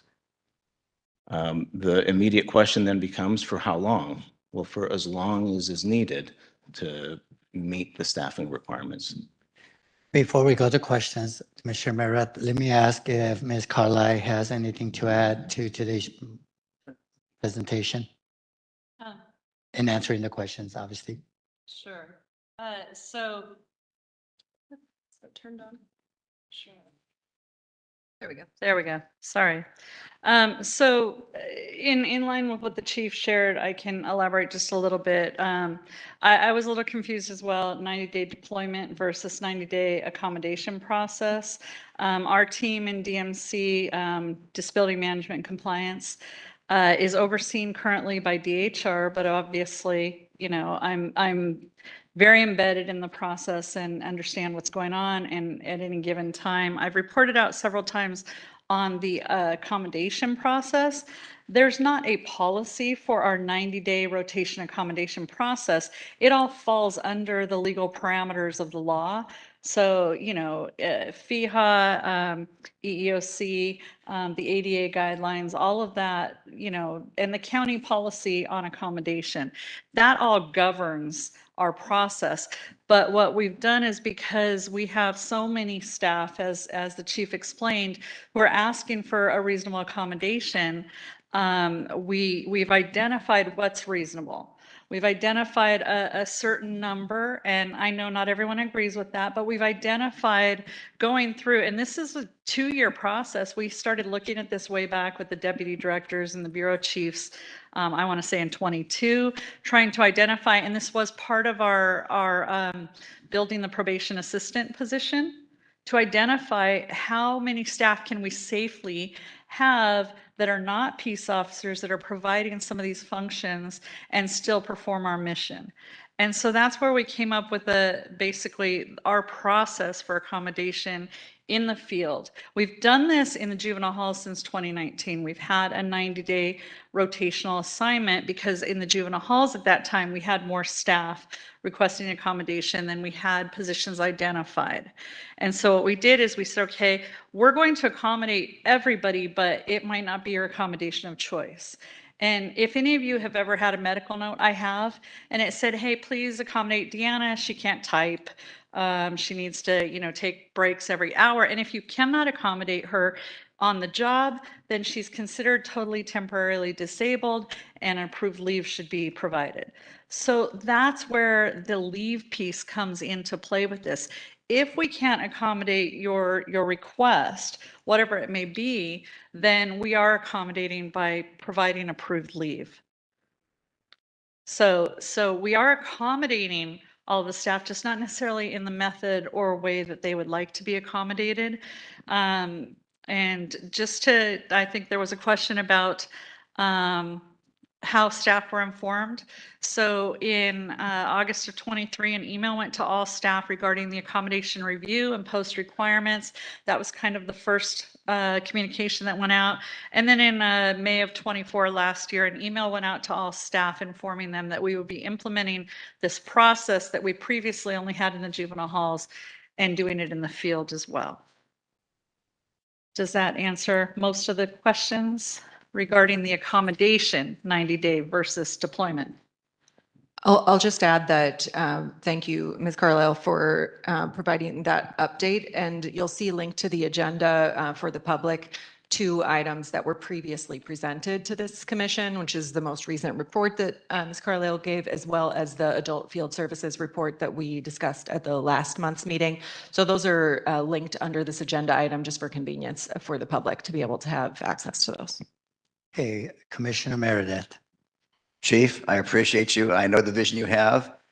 You're trying to have to rob Peter to pay Paul here. The big problem I have on this is that, well, twofold. One is that there are certain staff that every 3-day holiday weekend call in and they don't seem to get dealt with. The other side of the coin is these accommodations came up after people were to be deployed. Now, they were hired as peace officers. There's a certain requirement there. If they were truly injured in the line of duty and can no longer perform their duties, then they should be retired and off the books. And I say that because last meeting, somebody was here from, I think it was Adult Services, that said, oh, I've got 2 or 3 that are on permanent disability and can't come to work. The question was, why are they still on the books? And, you know, I agree with you. We need a twofold here with your probation assistant or probation service officer development program. But if these people aren't coming back to work and all these notes came up after the deployment thing, I think we need to take a hard look at saying, thank you for your service. You can go to either Parks and Rec or you can be with the agency. That's where I'm coming from is we're getting scammed and we're not either able to do anything about it or not doing anything about it. But yet we do have people that are legitimately injured on the job that seem to be caught up in the mix. I agree with everything you said. Part of the complication is that I'm trying to remedy 30 years of not guiding employees out of a position after they have provided documentation that they will never be able to perform the essential functions. And so we've really gathered a high number of employees throughout the years that we already knew couldn't perform the duties. And so it's not simply dealing with cases as they appear now. When an employee presents for an accommodation that's not limited in duration and that interferes with the essential functions, I understand that many employees believe that that was tied to functions in the juvenile hall, not realizing, no, those are general peace officer functions, and you're unable to perform the functions in the juvenile hall or in the field. All of that with the backdrop in a county in which civil service protections are out of line with what we know is normal and good employee behavior. And so that when we talk about disciplining employees, it's really 2 different things. One of them is helping employees when they're unable to perform the functions and either retraining or finding another position or retiring. That's one side. The other side is when employees are simply taking advantage of the civil service protections in the MOU and choosing when they come to work. That is even more harmful because we don't know how many employees to expect on any given weekend. This particular weekend was another example of that. There were over 200 employees that did not show up to work over the course of the weekend at Los Padrinos. I can only speculate why that is. You know, in my mind, I have no evidence of this, but I too observe that when there are any entertainment of particular interest to the general public, it seems that our staff chooses to do that. If there's a boxing match, if there's a local sports game, then you can almost directly tie our staff not coming to work. And to say that, look, our folks are both committed and 200 or more of them make the decision to not come to work, you know, those 2 things really don't match. So I agree with you. Part of it is understanding that you need to perform the essential functions in the position you're in, regardless of assignment. And the fact that, you know, if this was a fire department, it would be much easier to explain. You cannot run a fire truck with 3 of your 10 firefighters and the other 7 accommodated and working from the firehouse. That's essentially the situation we're in. You also can't say, I cannot perform this job, but please keep me in this job. We have been too slow as a county to help folks find other work within the county or retraining, or simply helping them through the process of retirement, disability retirement, whatever it is they're entitled to in a much more quick fashion. When we go to the accountability component of it is because our employees are very well aware that they can take their chances. And the Civil Service Commission in all likelihood will come back and say, no, give them another shot, or not really understanding the devastation that not showing up for a shift in a detention facility has. It means that a young person may not be able to get the program in time. It means that a staff member or someone providing services can be assaulted in the interim when there isn't enough staffing. It means that a parent that has to leave work to go pick up their child cannot leave because they're being held over. It's not simply that an employee, made a small mistake and they can be retrained. Not at all. People's life and liberty really depends on them coming to work on time and staffing those units. And so I really would hope that the Civil Service Commission and our entire county process pivots to understanding the severity of this behavior, because I concur with you. We're years into this. Enough is enough. If a staff member is a no-call, no-show, they should no longer be employed as a peace officer. Well, and like I said, I've got the longest experience here in this commission. And for 23 years, it's been a cultural thing, and we were stuck because of this cultural thing. But when Jerry Powers was here, we actually brought in Department of Insurance to go through some of the workers' comp and stuff to get that out. The biggest problem is that it's the same names over and over again. What I'm looking for is the good hard workers, and there's a lot of hard workers. I was at Los Padrinos, the staff I was talking to that are regular staff, hard workers working sometimes 2 shifts, they had the same complaint. What are we going to do about the ones that are gaming us? And you're right. There was a fight over the weekend, so they have to call in to watch the fight. It was a holiday weekend before. It's the same people that take, and I'm not sure how this policy works, but it's something that I can just all of a sudden call in family leave, or I can all of a sudden just call in this. That, you're right, doesn't help prepare deployments. And so I'm not frustrated with you, Chief. I'm more frustrated with the people that are gaming us. I just wanted to air that. Yeah, and I want to be clear, because I don't want folks to think that we haven't been doing everything possible to address this. I think if you take a look over the course of the last 18 months, the amount of discipline that has been doled out is incredible. So it doesn't compute. You say, not you, but it's that, look, folks' behavior will change once they're addressed. I can show you evidence that that's not the case, that, hundreds of disciplinary actions later, 0 dip in employees' behavior, because ultimately the question is, do I get to keep my job? And if the answer to that is yes, then we have a significant number of folks that are willing to continue the behavior. Okay, commissioners, next. Commissioner Harris, followed by Commissioner Jackson. Thank you, Chief. I actually find this, light bulbs are going off in my head. So I really appreciate you distinguishing the 2 90-day policies. That's the first time it's made sense to me. So probably, hopefully, other people too. And I also appreciate the transparency. And what I hear you saying is that you're taking the position on behalf of as the leader of department, that the focus has to be on the detention facilities. Is that right? Did I hear you correctly? Okay. Absolutely. So the consequences in the field, both for youth and adults, are, it's a consequence you're willing to accept because of that prioritization that the juvenile facilities have to be staffed appropriately at all times. Is that also? Not with indifference and No, not without further action, but yes. I actually don't, I didn't hear you say that. I'm trying to clarify. And did you also say that 200 people called out this weekend at LP? Yes. 200? But that's not an exact number. It's probably slightly more. Okay. Okay, I thought I heard that, but I actually don't have a question. I just wanted to make sure that those are all of that is tracking in my brain the way you said it. Okay.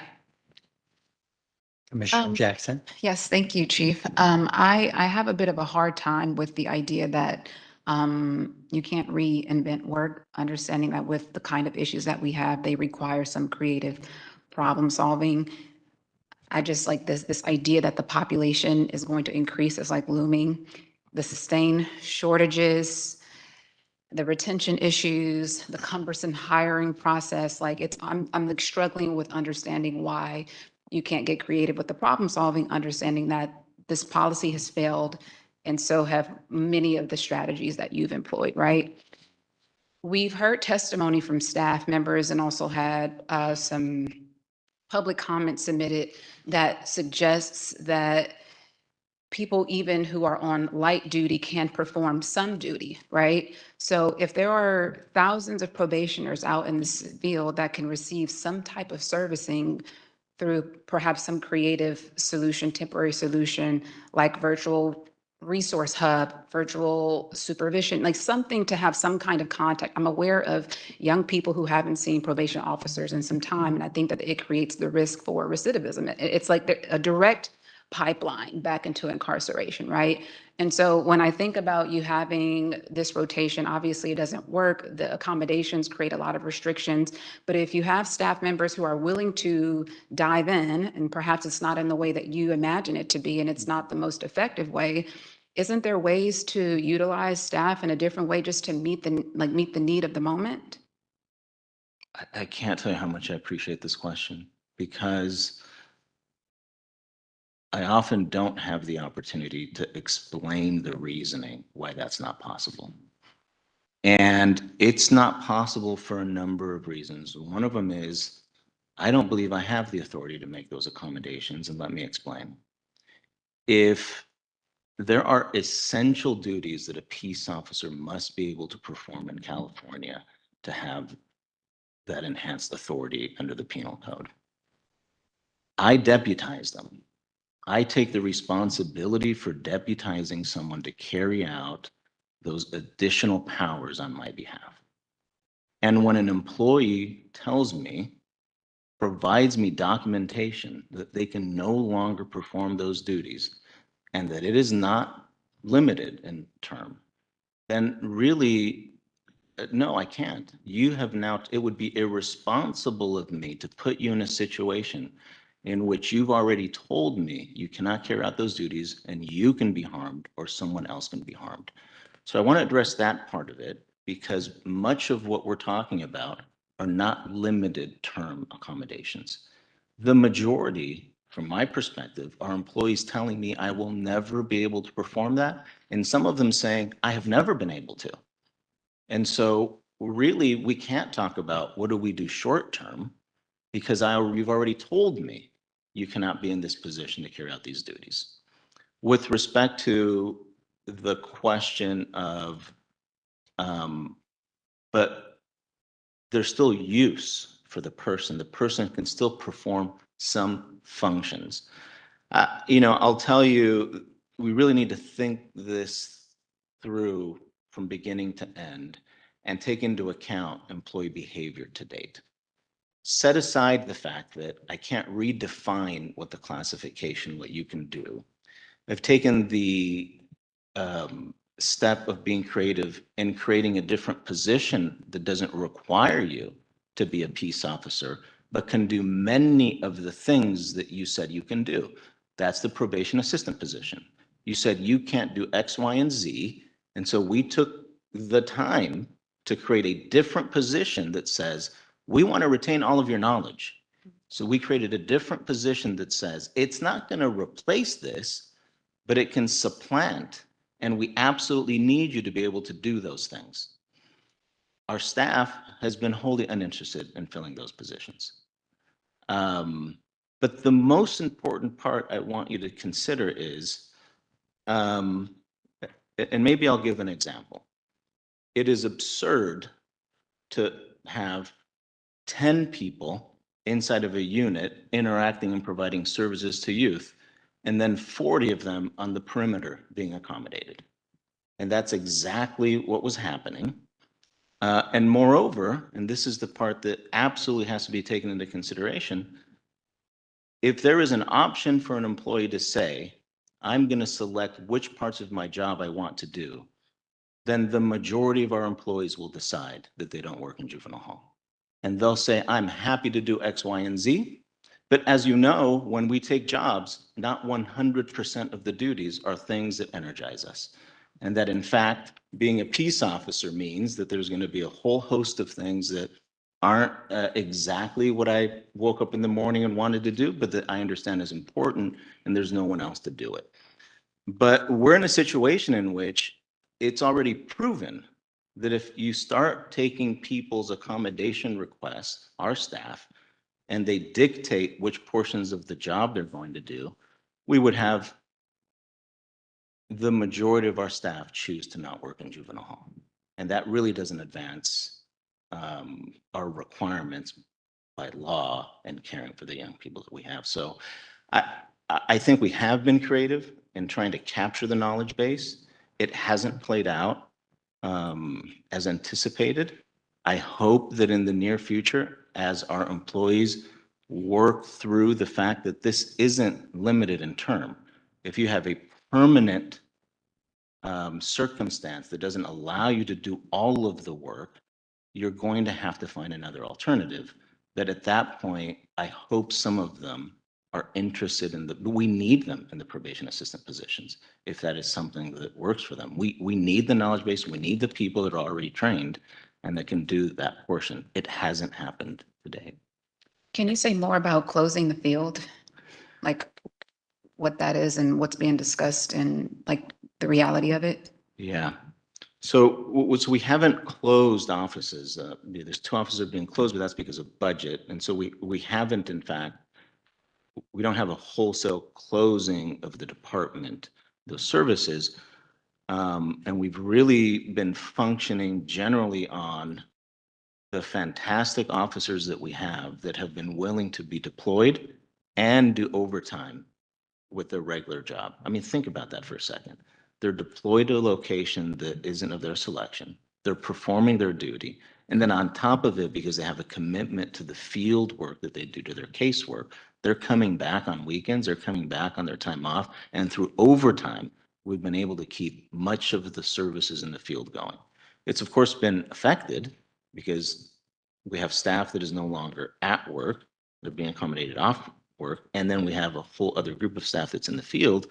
But the way that we've essentially, his of science stayed alive is through the commitment of the staff that we have doing overtime to keep some of the field work going, such as the reports to the court. We're now entering into a phase where it's just not sustainable. And so what's going to happen is that the minimum number of staff that is needed to continue performing, I can go back to the court work, are going to stay in the field, and that's it. And everyone else is going to go in. And then we're going to have a small number of officers that are going to continue to do home visits where necessary and take referrals.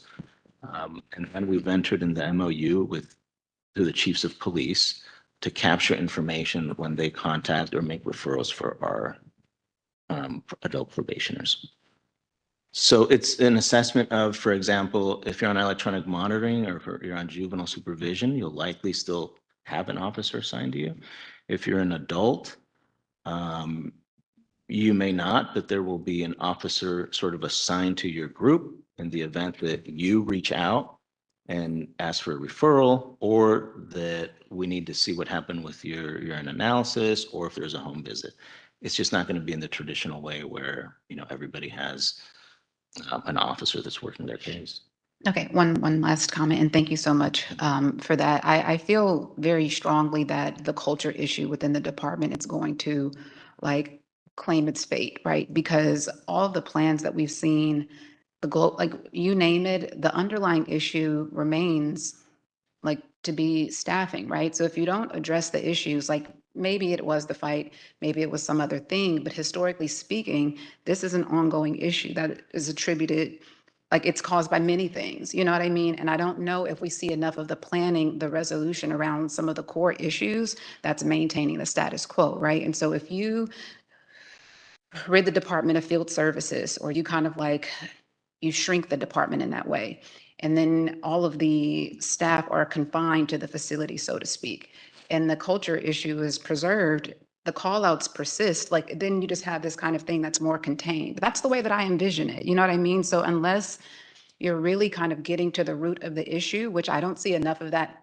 being discussed and strategized around, I can really just see this being more of the same and being exacerbated by them not having the option to go back to their original assignments. So I want to make it clear, I'm not shrinking the department. And so I'm not shrinking the number of positions aside from sort of the budget process.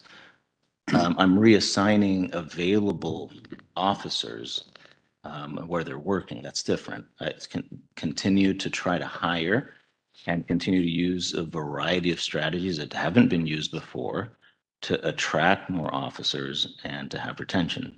Those things continue.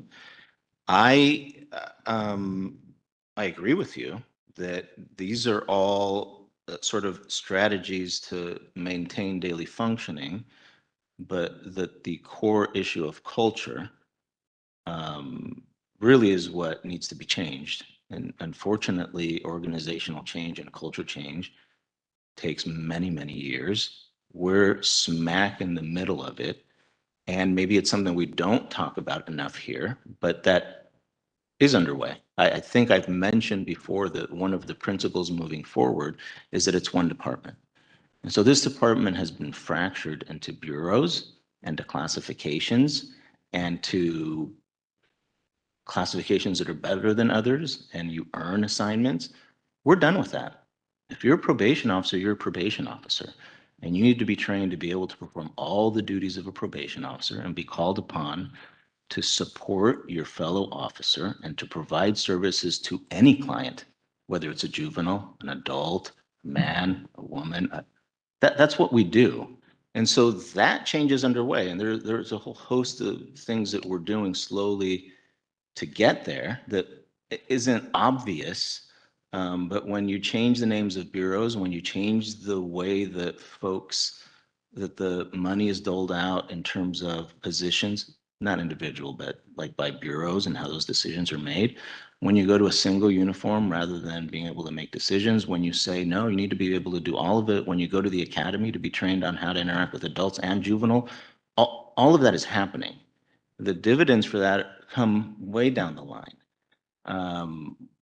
We're also changing the FTO program so that you're not just going to the academy, but when you get out of the academy, you're going to be supported and we see your interactions. Folks' accountability with respect to how our internal affairs works has changed. All of those things, I'm confident will have long-lasting effects to with respect to the underlying culture, be supportive of an environment for real professional activity. It's just not in the immediate. I mean, those are all things that are happening in the background. But I don't want you to think that, every time I come here and I tell you that folks aren't coming to work, because that's the truth. I don't want you to think I'm anti-employee. I mean, my responsibility is to all of the probation officers and the support staff. And I would rather be talking about the things that help them be able to perform their job and the increasingly sophisticated series of activities we ask them to do. It becomes extraordinarily difficult because we're working on new training. It's tough to roll out new training when we have to use every hour that an officer has available because we have shortages. We recently, with the concurrence of the union, have agreed to try an alternate work schedule in the facilities. The idea of that is a benefit for the employee. Employees are being held over, and their lives are so disrupted that one could understand why there's reluctance sometimes when you're going into work for 8 hours and you're not anticipating getting held over for 16 or 20. That's incredibly difficult. And when we talk about burnout, it's one thing if this were occurring for 6 months, or if probation employees, going back to the 90-day, if you were to tell folks you need to do this for 90 days and then your life goes back to normal, that's very different than the reality, which is we have no idea when it's going to go back to normal. So I'm constantly looking for things that we can do to support their ability to be healthy on the work site. This is a long time coming, in my opinion, which is trying an alternate work schedule. What that allows folks to do is have some anticipation of when they have to work that 16-hour. Right? I can plan my 16-hour. The idea is that then it's not a guessing game. I know I need to prepare for this 16-hour, and then the likelihood of me being held over some other time is less. And the most important part for me is then at least it gives you a 3-day decompression. I'm going to work these hours, but then I have 3 days off because it's very different having to go right back to work after 2 hours of that grind. I think we can do that while giving a bit more of predictability. This is all, however, dependent on employee behavior, right? This is the department attempting to work with the union and create an environment that supports the needs of the staff. There's very few areas where we can do that. The number one thing that I am told constantly is create a safer environment for staff and they'll go back to work. Hear that all the time. The only way that that can happen is for all of the staff to go to work. And I keep trying to, convince folks of that. That's not something within my power to do. I'm happy to talk about actual requests of what you think would make it a safe environment. There's very few recommendations with respect to that. So we'll take the question from Commissioner Prater, then we'll do public comment, let everybody process the answers the chief has provided, come back, ask a few more questions, hopefully yes and no questions, and then take a break. Not yes or no. Yeah, I definitely don't have a yes or no question for you. Sorry about that. Well, but Sorry to that's, disappoint. no, that's after this one. I don't know that anyone, these are complex, what I like to call wicked problems because the solutions are often very complex, they're difficult, they're hard. And so, given that paradigm, I don't think that a yes or no question is possible. But I guess, I'm still trying to process. I'm with you, Commissioner Brooke. I just kind of feel like 200 plus people not coming to work is just, it's insane to me. And, as someone who, like many people here who run organizations, I just cannot imagine a reality in which I had to contend with that kind of HR crisis, right? And so it is apparent to me, like I feel like it feels a bit like Groundhog Day, right? Like I've in my time with the commission, I've heard this song from this department over, and it is like on repeat. And it is apparent to me that the things that we are hoping to accomplish for our young people, the services, the rehabilitation, the care, the love that they need to chart a better life, can't happen if our human resources, if we don't solve this problem, right? And so I guess these are just questions. Maybe there isn't an answer to them, but questions around like, so then if we suspect that there is fraud or abuse of a system, then what are we just, what is the position? I'm glad to hear that there's some hope, right? You said there's some things that you're doing culture-wise, right, to make the department operate more efficiently by, getting rid of silos and, et cetera, that you just enumerated. But then what is county legal doing to sort of figure out like how do we, if we need to maintain fidelity to laws around like folks leave, but it shouldn't, the laws aren't, I don't know, this is my optimistic view, but shouldn't be designed to handicap or hamstring, critical operations like the Department of Probation. So what are the conversations with county legal to figure out, where can they be helpful in kind to sort of like get ahead of this problem from a legal point of view? Like this feels abusive, and I get that. It feels like what came first, the chicken or the egg? Are the abusive conditions or, terrible conditions, at least from the perception of the folks who are working inside? If that's what's causing people not to come to work, how do we solve that? Then we have the other crisis of not being able to recruit and hire people. It feels like quite the conundrum.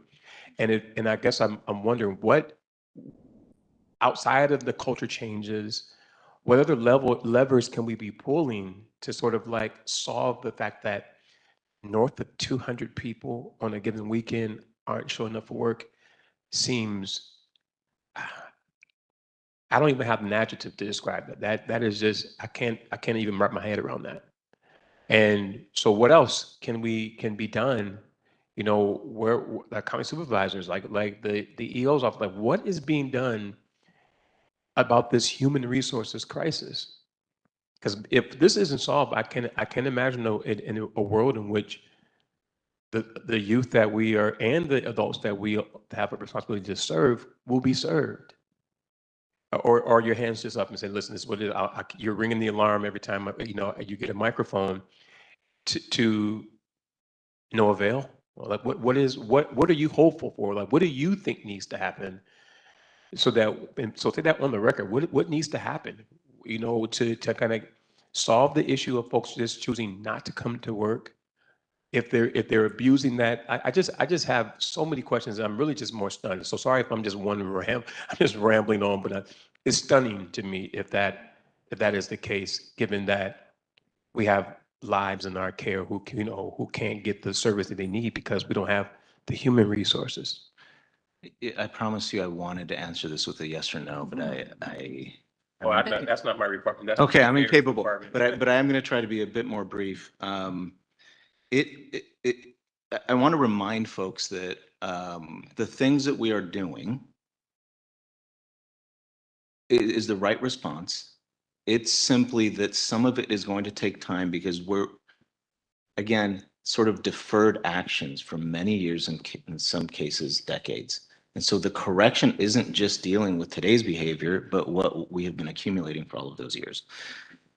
Secondly, going back to the point of culture, the system was designed with an expectation that you have reasonable employees under reasonable conditions, and that on wholesale, they're not going to utilize their FMLA or their other protections really to such an extent that is going to hamper your ability to provide services. That in itself couldn't happen without the mistakes that the department has made, and without all of the other, it's sort of a perfect storm scenario. And we're dealing with each of them individually, but that means that you don't see progress quickly. I will say one of the most difficult components with respect to gaining additional staff, the discipline piece, and we do work with county council, and we are, as frustrating as it is, we will continue to make progress there, even if it's molasses. The real issue is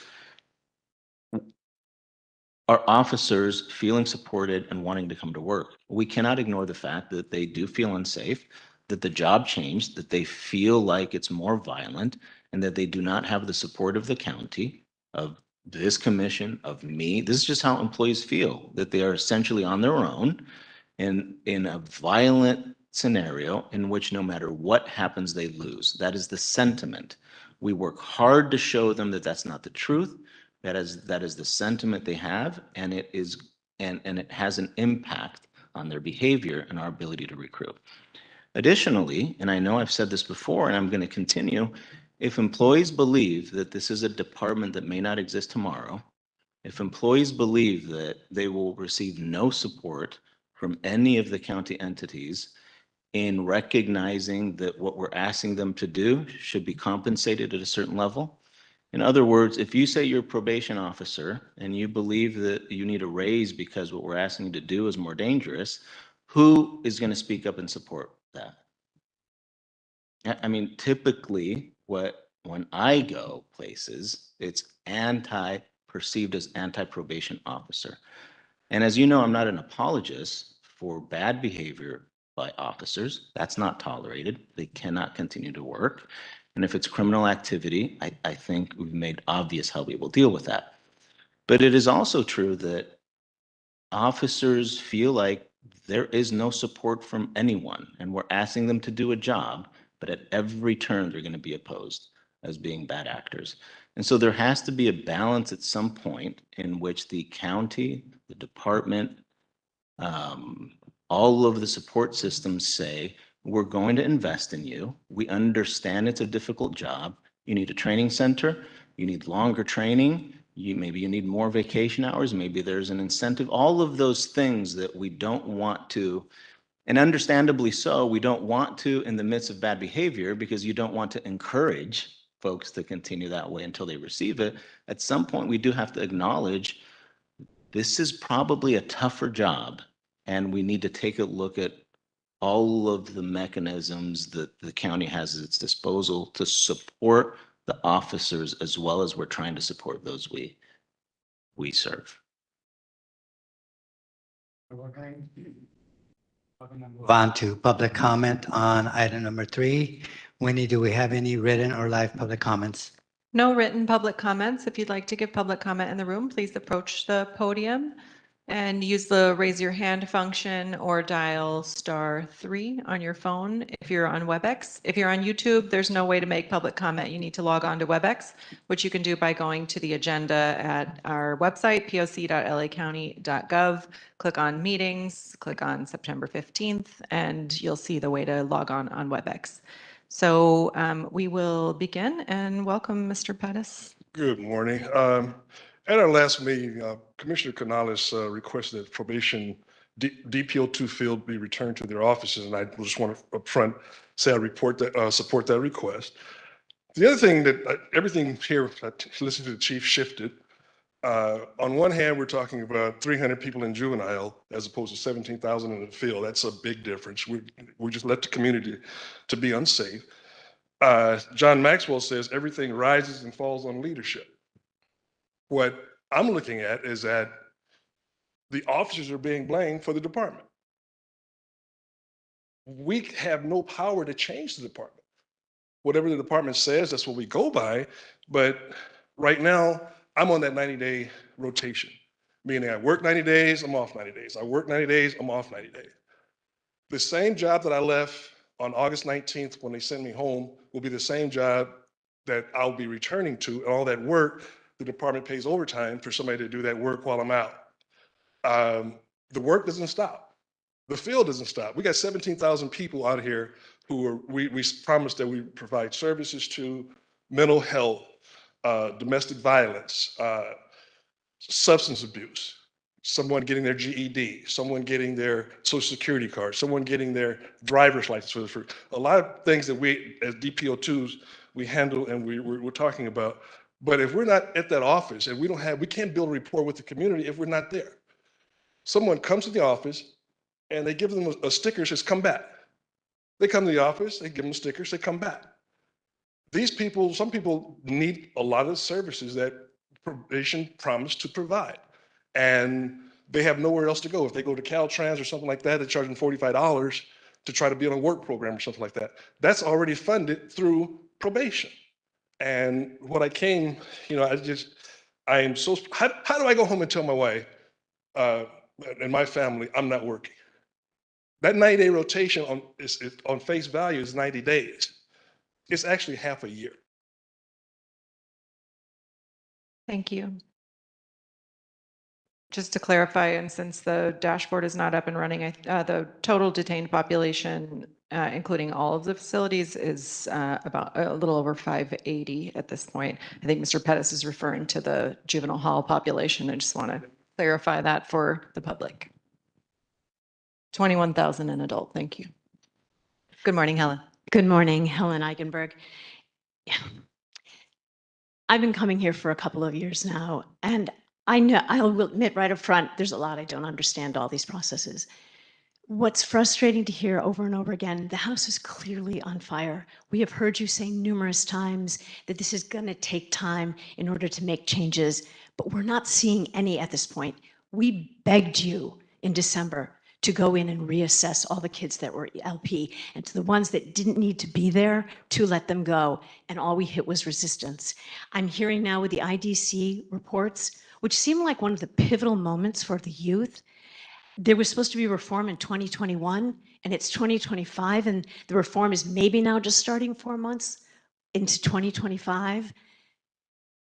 This is all at the expense of these young people.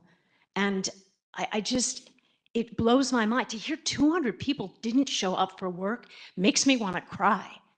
And what is that doing? And to the people that did show up and to the youth that are there and not getting what they need, we have to start thinking outside the box. If probation can't do this job, then we need to start thinking outside this box. If people don't want this job, why are they signing up for it? Working with youth is very different than working with the youth population. And if we are not training them to really know how to work with youth, then yeah, they're going to get in there and they're not going to want to do it. We've got to start thinking outside the box because I don't want to see another Brian Diaz. And that's what I fear every day. Thank you.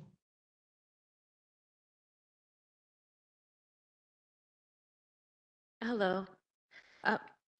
My name is Melissa Logan, and I'm a DPO2 in the field for the INVEST program. I wanted to speak today on behalf of our clients and the community we serve. Recently, I was told on a Thursday that my last day would be the following day, Friday. I had already set up appointments for clients, men and women ready to change their lives, go to training, jobs, but instead, I had to cancel meetings with them. There was nobody to replace me. This happens across the department. We promise second chances, but then are forced to leave our clients with nothing but unanswered voicemails and auto-reply emails. These are people who have finally made a choice to change their life and looking forward to showing their children a better way of life. Taking away consistent support destroys trust and sets our clients back. We are constantly rotated every 90 days between the field, juvenile hall, and/or sent home, regardless of the impact to our adult population. Let's be honest, if juvenile halls haven't been fixed in 5 years, this is not because of staff, it's a leadership failure. Pulling deputies from adult supervision and programs that support them doesn't solve those problems. It only creates new ones in the community and leaves a whole generation of system-impacted persons on a continued cycle of lack of resources. It harms the very clients we are entitled to help. Adults who once fell through the cracks of a broken juvenile system are now being abandoned in a broken adult system of this department's own making. The chief's decision to outsource our field contacts to police departments has undermined the care first, jail last approach we were meant to embody. In practice, this flips the model on its head. Our new reality feels more like jail first, care last when it comes to adult supervision. The department says its mission is to build safer and healthier communities, yet by abandoning adults who are ready for change and who have built rapport with their field PO, we are doing the opposite. We are breaking trust, wasting resources, and undermining public safety. Thank you. Thank you, Melissa. We'll go to the online public comment now. We're going to start with call-in user number 4. You need to dial *6 on your phone to unmute yourself. Your phone number starts with 818-374. Call-in user number 4. Hi, can you hear me? You can. You can begin. Okay. Hi, this is Taliba. First, want to open up with a definition of a good leader. It's the ability to guide and influence the group toward a shared vision by fostering motivation, trust, and collaboration, often through strong communication, empathy, strategic thinking, and integrity. We do not have that in Guillermo, and I'm looking forward to this receivership. As far as what's going on with the disability, they are not being truthful. Disability, as a person that studies human resource management, disability, when given to employees, it should be done on a case-by-case basis. For instance, my personal experience, I was accommodated before any of this was happening. So you lumping everybody in the boat that they ran and got notes, and that's not true. This chief is not being honest. He needs to go. Another thing, when I last looked at my field position, it doesn't say anything in here about working in the halls. It's a light duty assignment. We do not have safety retirement. We're not like other law enforcement agencies or even other probation agencies. We have to work longer. So being able to work in the field gives us a chance to still have a job and not have to quit at 50 years old or 40 years old because we don't have the physical ability to work in a juvenile institution. What he is doing, he is decreasing the size of this department. And I guarantee you, if he continues to do what he's doing, he's not going to have anyone, and he's going to be the one going in working with those kids. Thank you for your time. Well, no, one other thing. Right now, this department is facing approximately 9 lawsuits for violating ADA. And believe me, if the judge took that in, the judge agrees that they are doing illegal measures. Thank you for your time. Much. Okay, we'll go next to RJ. You can unmute yourself. I am a constituent in District 4 now. I'm a retired senior probation director.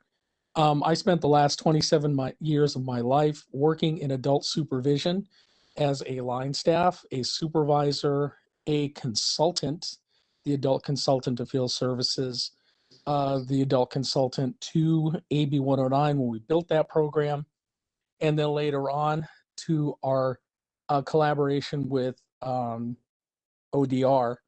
where we built certain programs like the mental health housing court.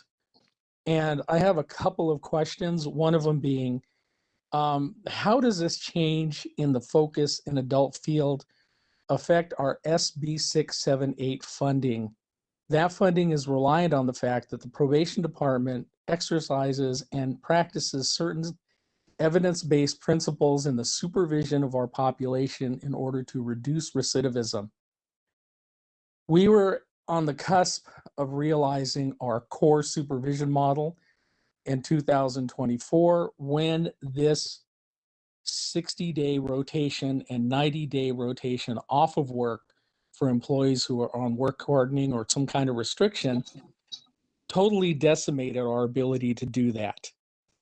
And I'm curious, as to where that is now and how that is affecting our funding, because it became a quandary for us as managers as how do we build the state for funding for what we're supposed to be doing when we're not doing it, our staff are in the halls.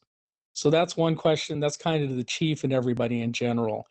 Number two, I have to say this whole idea of pulling people from the field and putting them in the halls came from the POC. September 2022-23, you guys met and Nicole Brown said you can solve this problem by pulling everybody out of the field. And this is where we are. Thank So you. the last point I have to make.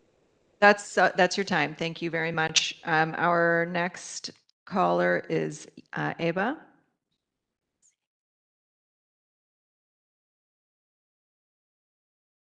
Versus education with all deliberate speed. And I think that there needs to be, all we've heard this morning is the problems and why the problems can't be solved. Instead of solution and coming with a solution. For a person in a leadership position to say my hand is not a leader at all.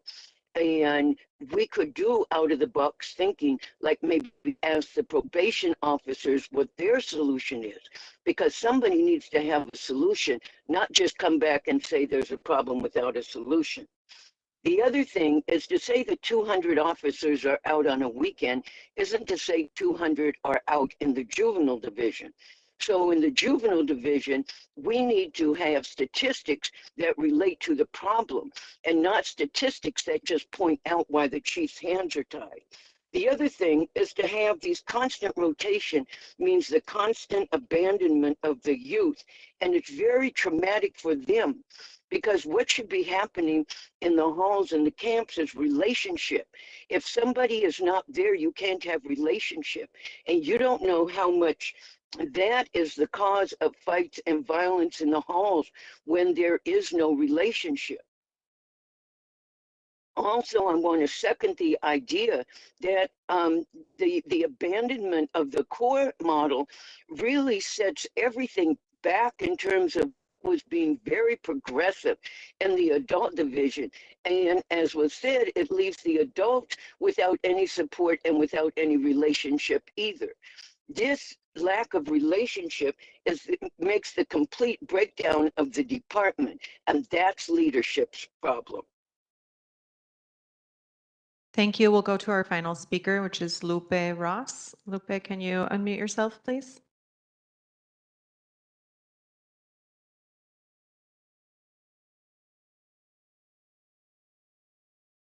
Can you hear me? Yes. Yes, you can go ahead. Thank you. After listening to the chief speak,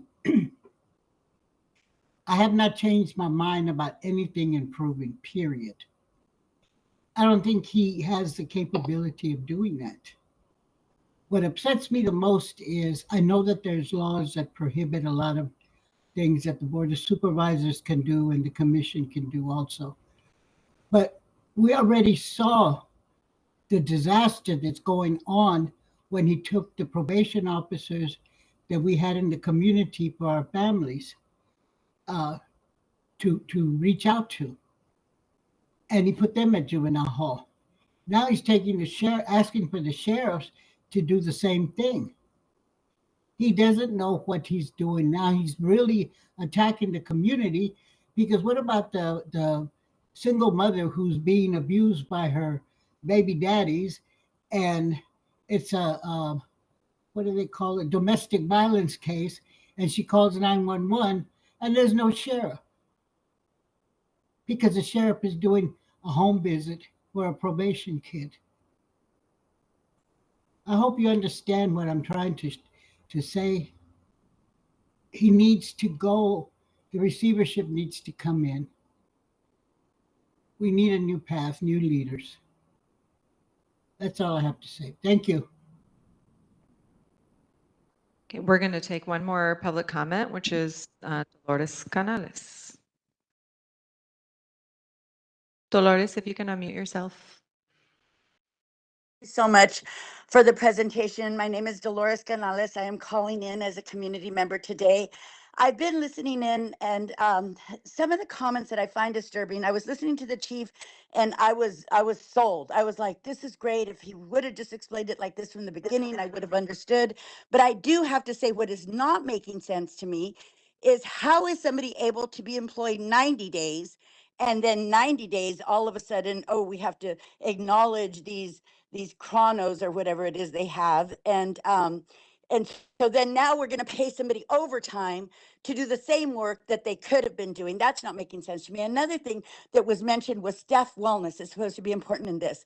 I have spoken to so many youth in the camps and halls, to so many line staff, and not once has the chief went in there, interacted with them like a team player, like somebody that really cares about wellness, like, interacted with them. How are you doing? How can I help? How can I roll up my sleeves, get to know the youth? Hey, I know things are seem crazy right now, but we're working on things. And then another thing about, I had no idea that the commission, and if I voted on it, I apologize about pulling all the line staff from the field if somebody made that comment. But one thing about the field is that, so we have parents that have called in that they have nobody.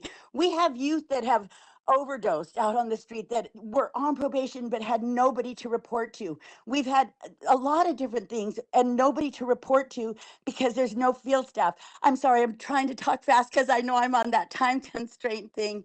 But I just listening in, and I'm in Hawaii, mind you, but that's how important this is to me. I have been listening in, and Caesar, I like to thank him for his comments earlier about how they're really working hard to let people out. But some of the things are not sitting well. And if you pay attention and you listen to the words and you listen to the presentation, it does not add up with what is actually going on. And one term I heard was smoking mirrors. And that's what I've seen today. Thank you. Thank you. That's the end of our public comment. And I think the chief is going to address one of those questions. Yeah, thank you. I just wanted to make sure that I hadn't inadvertently, I want folks to understand a couple of things. The disability management program is individualized. So if there's anything I said that would lead you to believe that groups of people are being given orders because that's untrue. Every single one is treated individually because they have different requirements, different circumstances. So that continues. That's required by law. That's the county system, and it's a different department, DHR, that actually is ahead of that. So it is individualized.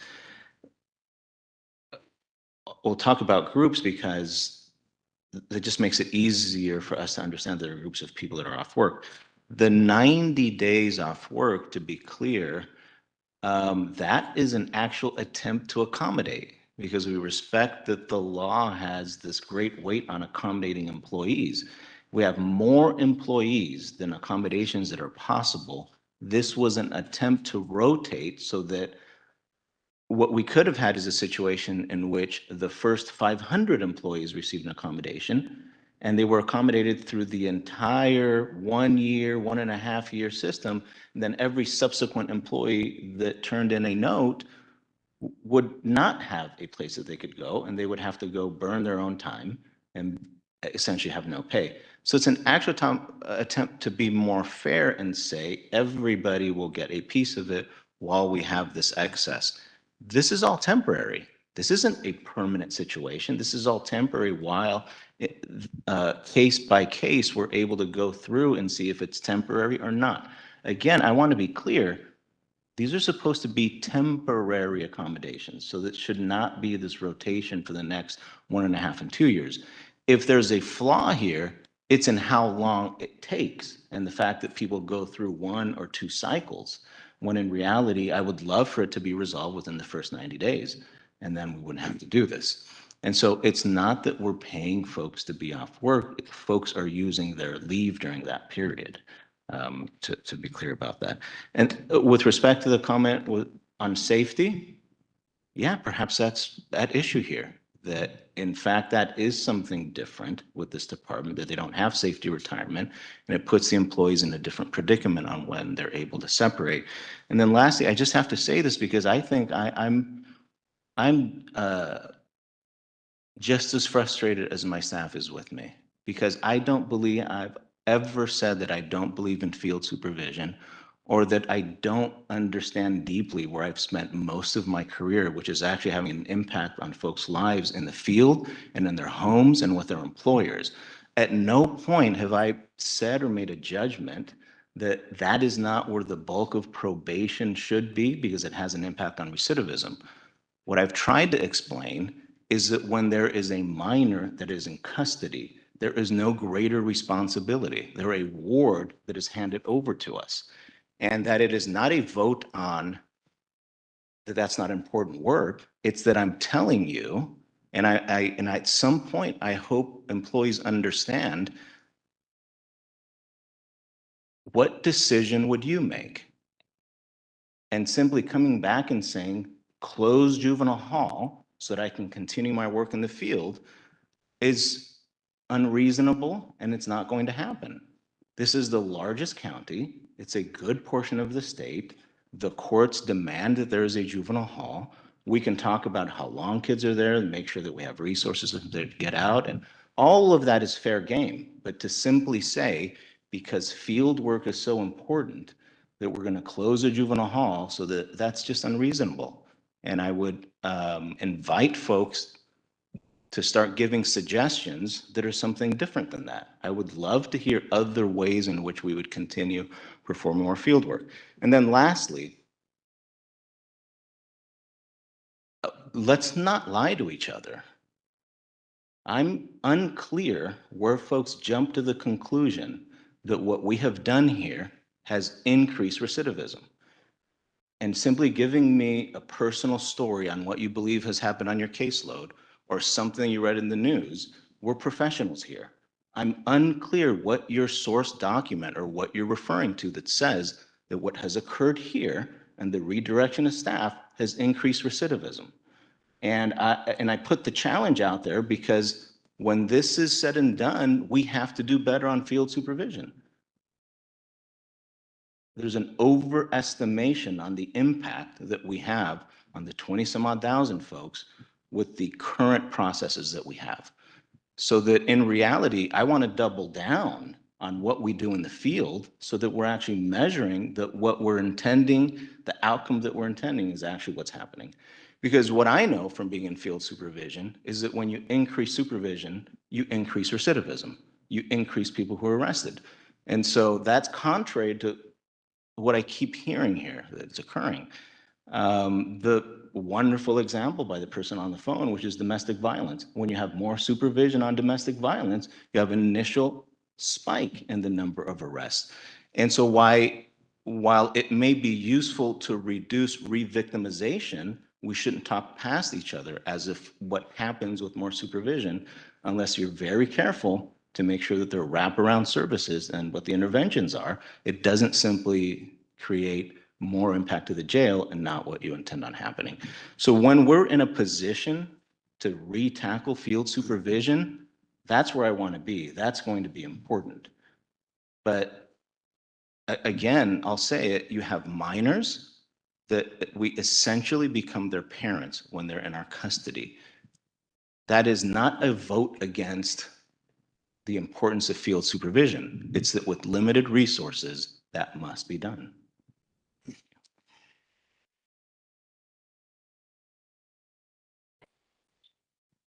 Oh, I'm not Trying saying to anything. I'm decide just to keep them looking and away. trying to put the order over here. You can take Obviously, we're not going to get yes or no questions. might be simpler than Millie's though. But also, I'm mindful of the nuances of this discussion. And I'm also mindful that we still have half of our agenda. So if we could actually limit our commenting and just get to the question, then that way we can reduce time, and then the chief can decide to limit his answers. And then we have a happy medium here. So I'm going to start and just go in order with Commissioner Jackson, followed by Commissioner Meredith, followed by Commissioner Prater. Is there anyone else to be followed? Followed by Commissioner Kokani.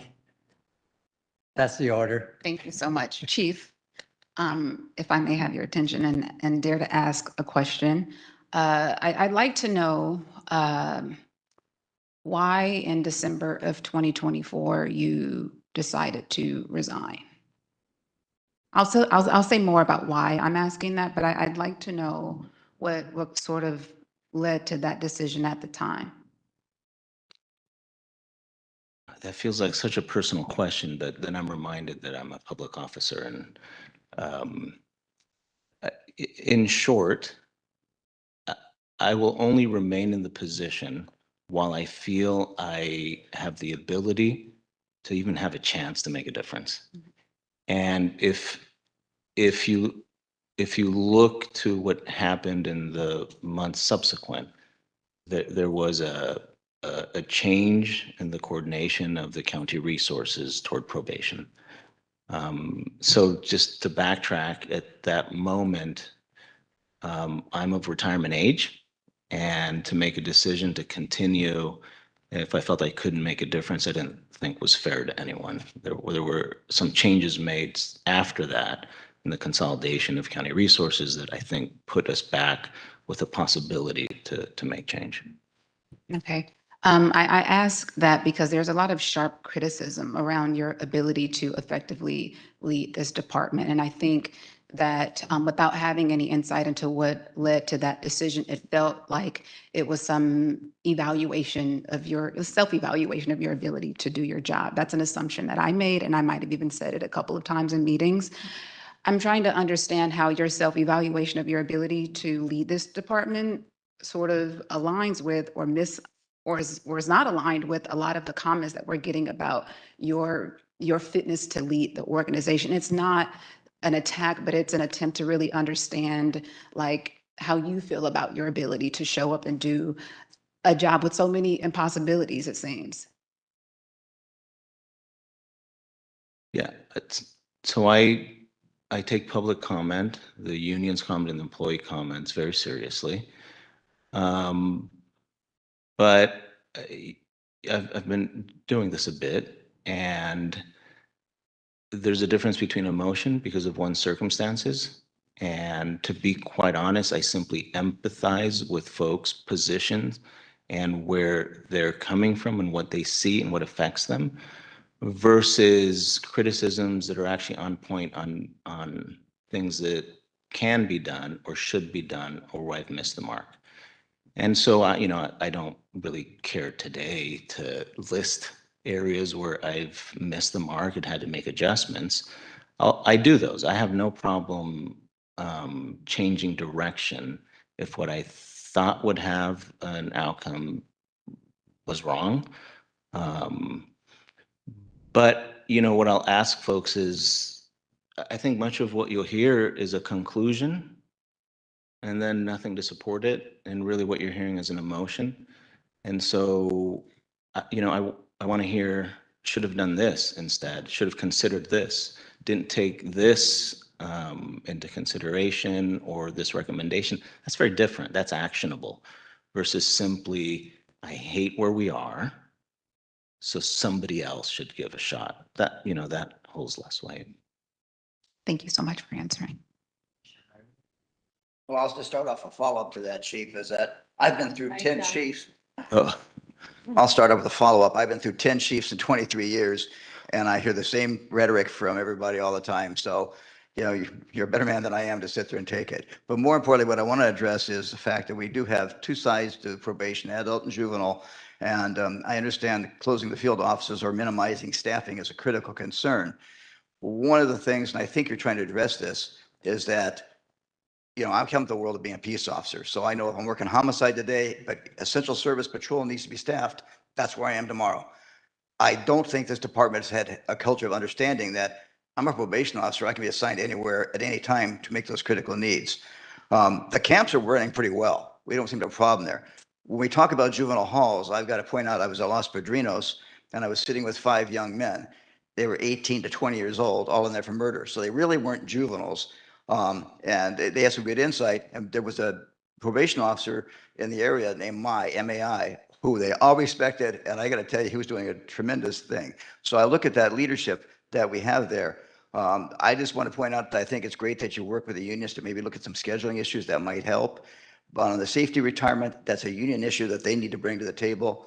And like I say, I know over the last 23 years between the Board of Supervisors, CEO, and unions, a lot of things hamstring what you can or can't do. As far as being light duty in the field office, I don't think people realize, yeah, I'm in the office, that's great.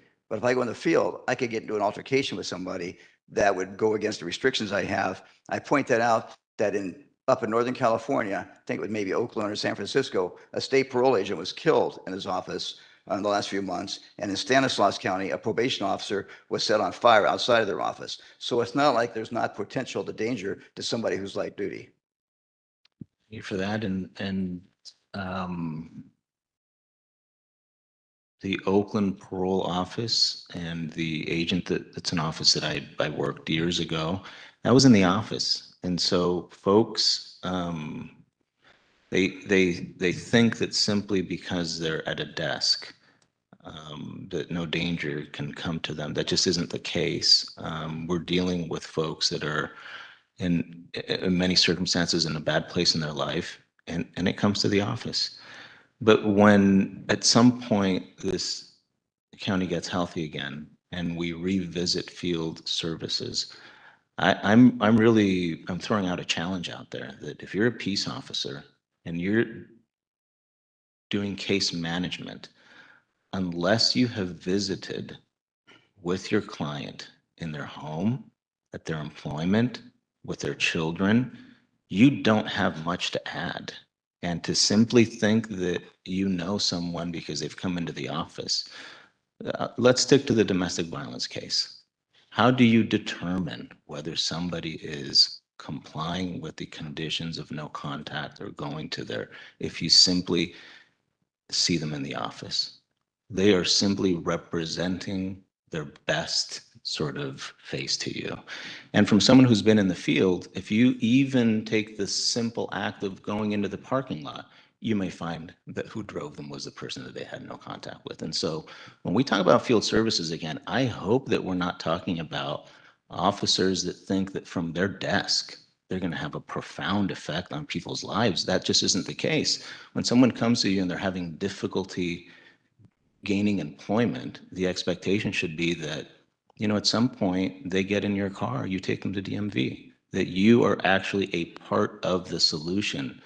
And if you think that it requires a peace officer to simply do referrals from your desk, I'm telling you that's not the case. We have a probation assistant position. We have social workers that we can do that. We can use other folks with lived experience that could do a good chunk of that.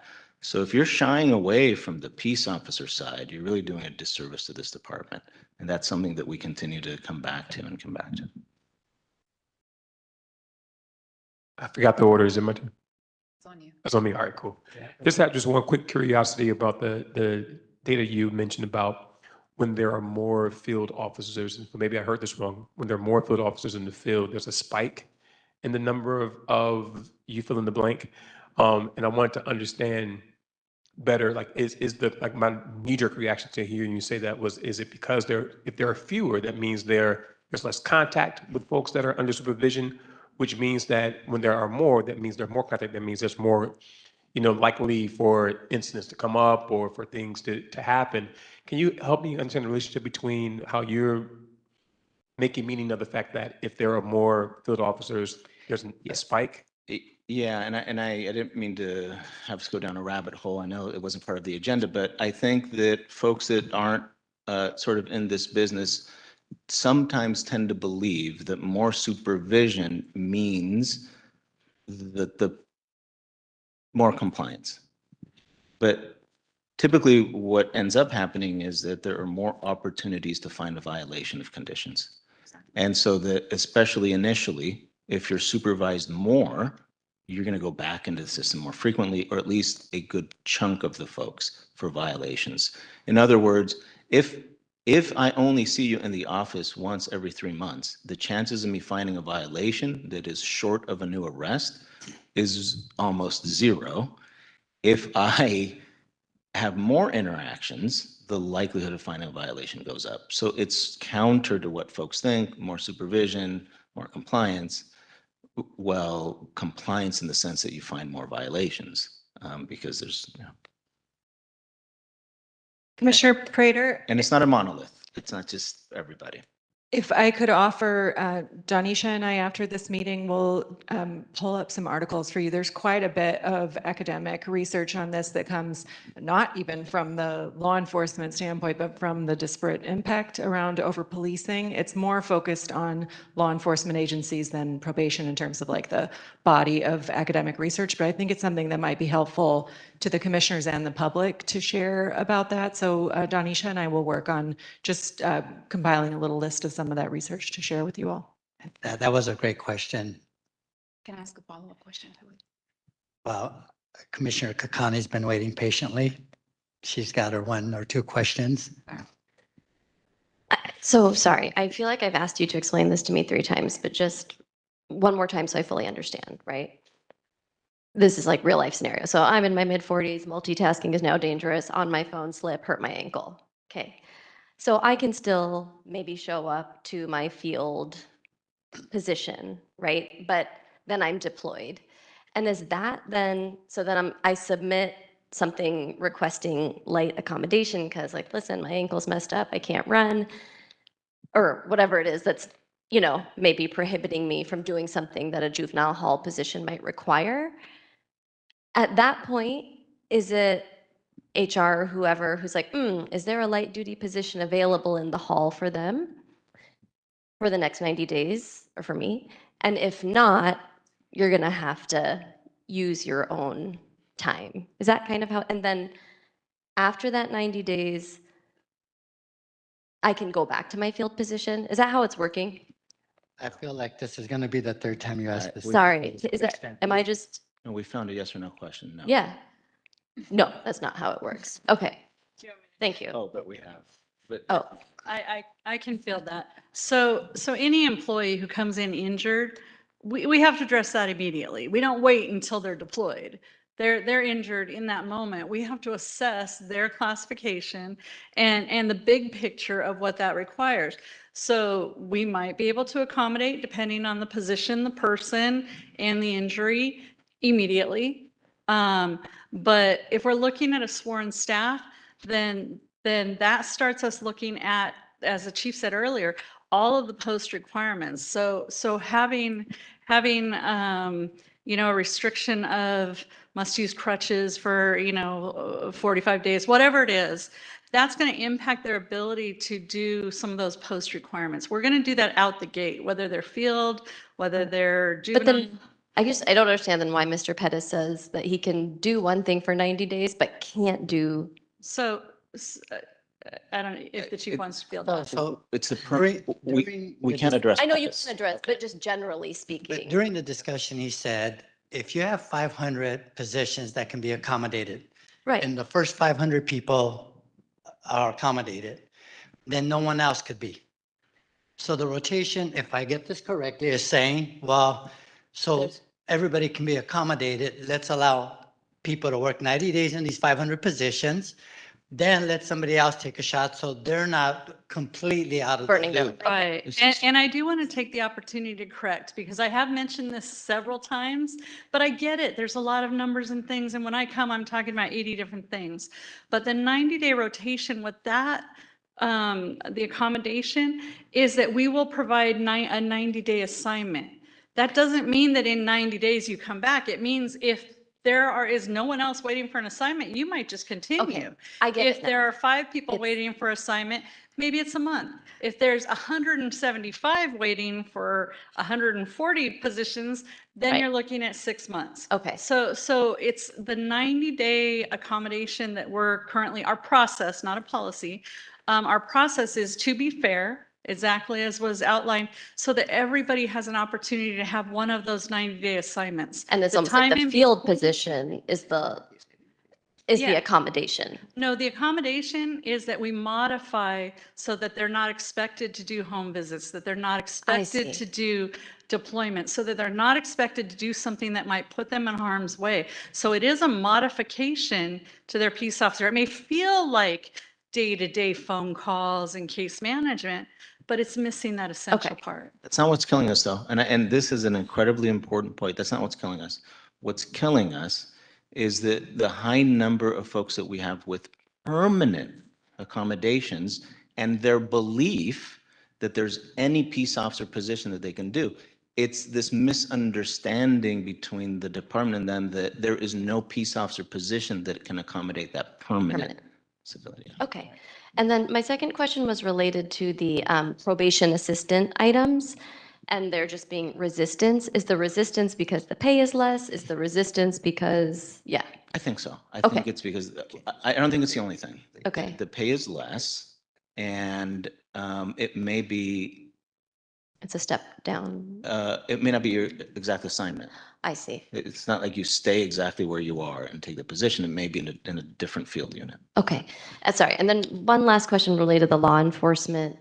I know that the department is now contracting with law enforcement agencies to kind of do the, I don't know what it is, the They're not- checks, the, Yeah, no, thank you for the opportunity. We're not contracting out probation work. And so that's not what it is. It is an MOU with government entities to capture information of when they have contact with our probationers. In other words, if we assume that we're going to have less contact and we're have less information because folks are deployed and we have less field officers, I want to make sure that if they run into or if local law enforcement has interactions with them, that we can still do referrals and that we could still capture information so that we can either go up or down on risk and recidivism so that we can still case manage.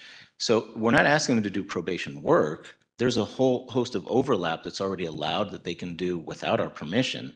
This is an incentive to say, look, I need to know what's happening with our probationers that are in your city.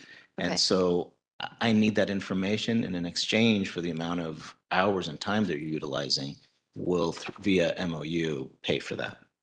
I guess, how does that work? So if you're contracting with the Pomona Police Department to just share information or to actually go check on people, or what is the? Yeah, there's no mandate now. And I think this week, though, there's a training that's being provided to various law enforcement to talk about what the limitations are, how you're acting on your own behalf, and how to share information with us. So for example, if Pomona Police Department or any police department has contact with a probationer and they want to get a hold of an officer to ask follow-up questions, they can do that.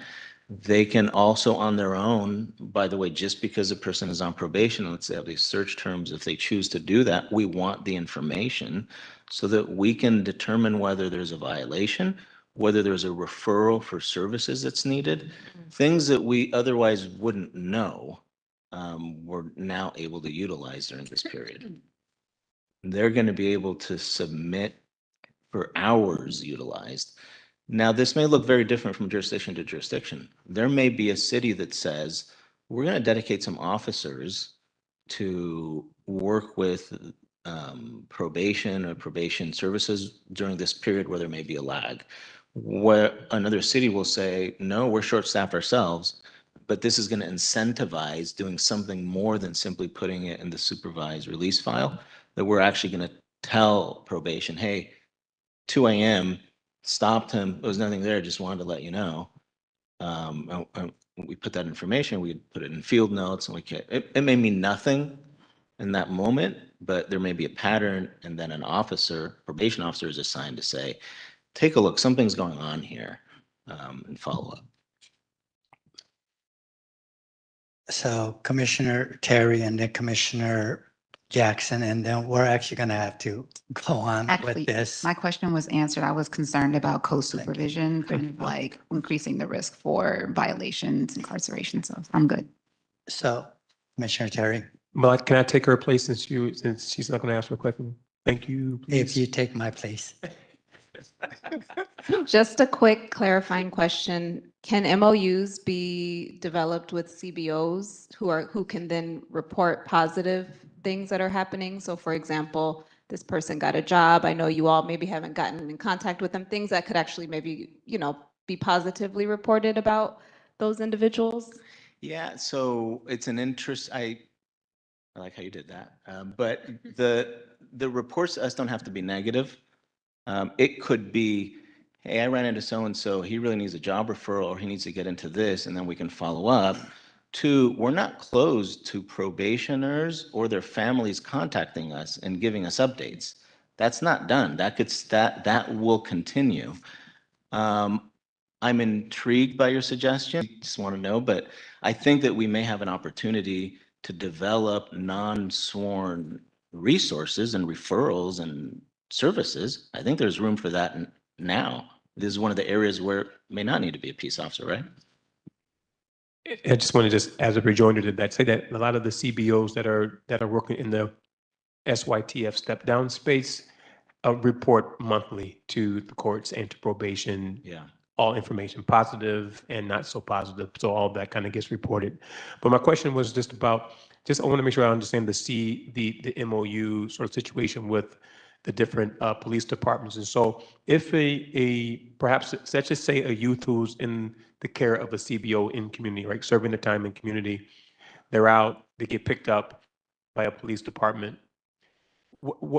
Does that police department have a responsibility when they discover that a youth is on probation to report or to notify the Department of Probation when they pick up a probationer? There's no mandate, and so after it'd be 1 or 9, there's no mandate, and they can act on their own generally. However, you described an arrest, so that's something that we're going to receive, whether they do or not. There's a system in which they can put the information if they so choose. What we're doing is we're incentivizing communication with us because so- it's not mandated. Okay, so if there is an arrest, so there's a process. So like if there is an arrest of a probationer by any, say, police department in the That will county, then probation is notified? Yes, we would get that regardless of this MOU. We'd And get- in what time frame do you get that? Just curious. Oh, as soon as they put it in, it depends on, I'd have to go back when it's run, but that's immediate.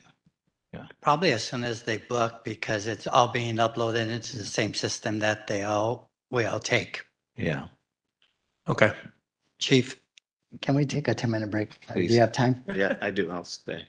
Okay, it is now 11:48. We'll return at 12. Chair.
That's right. Commissioners, it is now 11:59. We are scheduling for a 12 o'clock start, which is 30 seconds from now. Oh, man, what did I do with my coffee? What did I do with my coffee?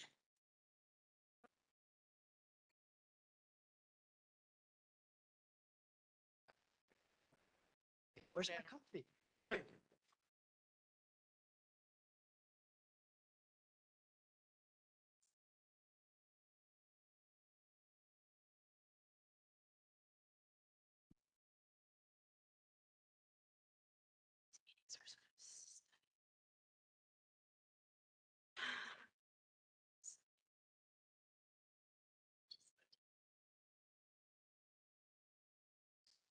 Interesting. Hey, thank you for getting back on time. We are now going to move to item number 4, which is to discuss and take possible action on the probation department's depopulation plan updates.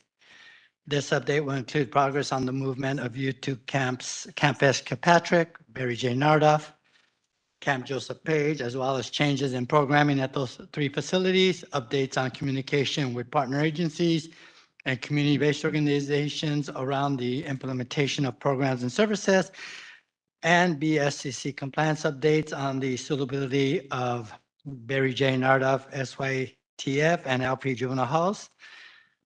And that was a mouthful.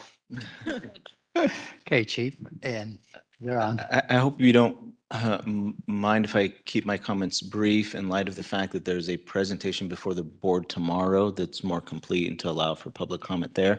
But I think I could just update where the facts of where we are in terms of, or just for clarity, sort of some competing actions. The 2nd of next month, we have a local court hearing with respect to the depopulation plan, and that is what outlined the movement of youth into the different facilities. Not to be confused with a hearing with respect to the challenge by the Attorney General to establish a receiver around the same time. 2 completely different issues. They've not legally, there's no overlap between what's being heard in those courts yet. So with respect to the depopulation plan, where we are today is that Nydorf has essentially been converted into facility for 2 different populations. I'd like to think of it as 2 separate facilities. One is the existing SYTF, which is approved by BSCC. The other is for all intents and purposes, a juvenile hall for those that are on track to be SYTF. That was created per the depopulation plan with an attempt to decrease the population at LP. There are, I think there were 39, maybe as of today, there are 37 young men there. And again, those are separate. Think of them as 2 separate facilities. One is for predisposition youth, boys that are on track to be SYTF, and then the other is the normal SYTF. BSCC is aware. It is not approved, but they are aware of it, and they continue, or they have committed to continue inspection in all facilities where we house youth, whether they're BSCC approved or not. I want to make clear that we are seeking BSCC approval in all of our locations, including LP.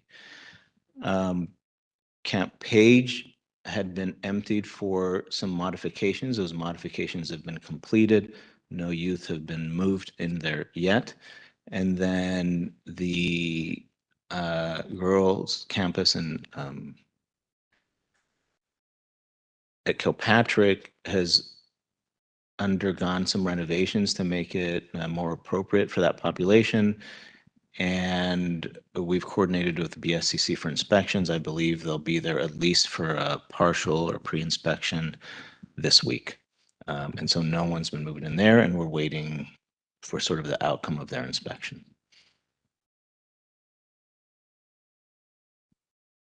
Hold there. And programming with partners or community-based organization, how's that going? So the meetings that had been established before the global plan continued, they were converted into the depopulation plan, and so those have continued. It's always difficult because the number one thing is when are they moving so that we could do some planning. And so we still don't have that date, especially for Kilpatrick, but those meetings continue. Okay, thank you. Commissioner Harris? Could you get a little more granular, if you can, about an updated staffing plan for CVK, just because it is, the greater distance and more youth will be there? What you can share about the staffing, not only from your department, but the ancillary or, co-located services as well as CBO support. If you have specifics, that would be good to hear. That's always been a difficult one for me because the facility was created for many, many more youth. Simply the fact that, we had 20 or less, it was built for 150, many more, with all the partner agencies prepared to provide services.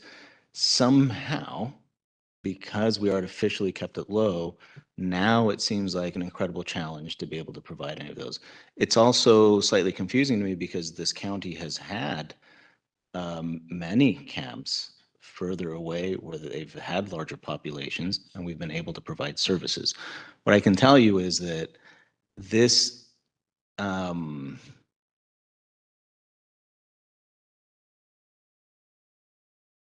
Kilpatrick has not been a problem with respect to staff wanting to work there.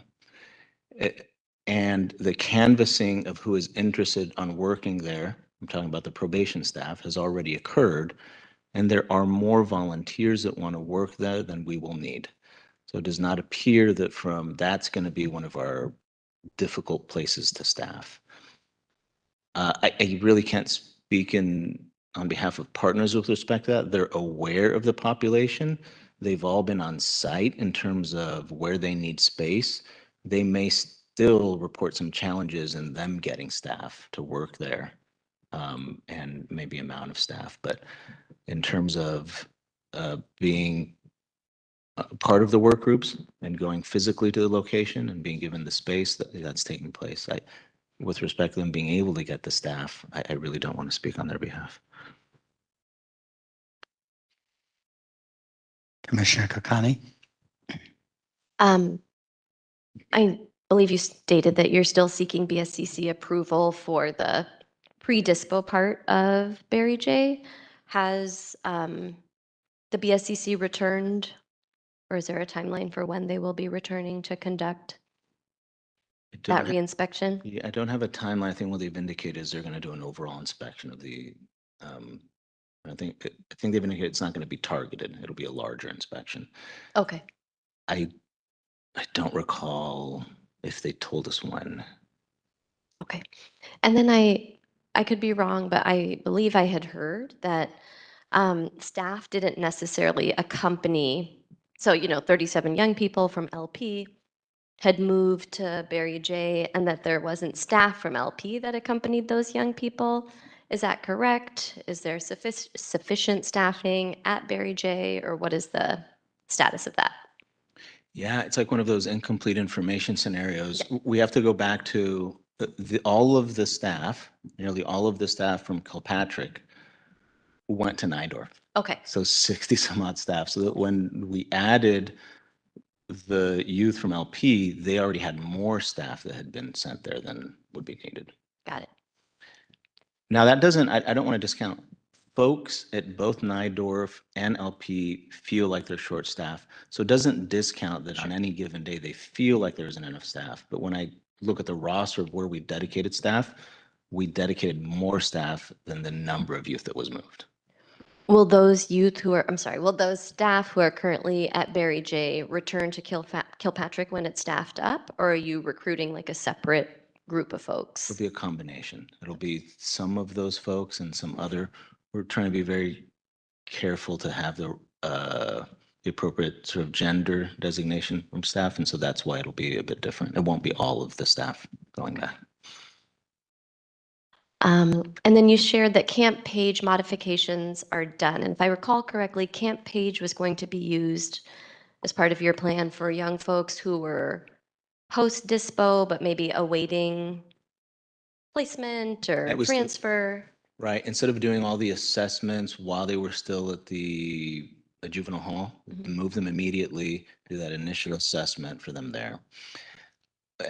Um, Since the priority is to reduce the LP population, as of today, we've already sort of accommodated those numbers that we had at LP between the other two camps. And to not exacerbate the staffing crisis, we're just going to hold until we do the other moves, and that'll be the last piece. Okay. So right now there's no real timeline then for camp page to be used. It'll be after the move to Kilpatrick. Okay. Yeah. Okay, sorry. And then as it relates to Kilpatrick, if BSCC were, I think you shared that they're there, or they're planning on coming this week. If they were to approve Kilpatrick for this multi-population use, how quickly do you foresee transferring young folks? We'd be prepared to do those moves within 30 days after the approval. Okay. And then I guess hopefully that will give you enough time to ramp up programming for the population, or do you feel like you're already in a position to, based on your initial conversations and these meetings that you're having with? No, there'll still be some modifications and some growing pains. We have the benefit of the pace at which we move the young people there. So the hope would be not to move more folks than we have services for, and we could throttle that a bit. Okay. Can it be one more question so we can see if there's, Set. okay. Oh, no, sorry. There was a question about pepper spray at the last POC meeting.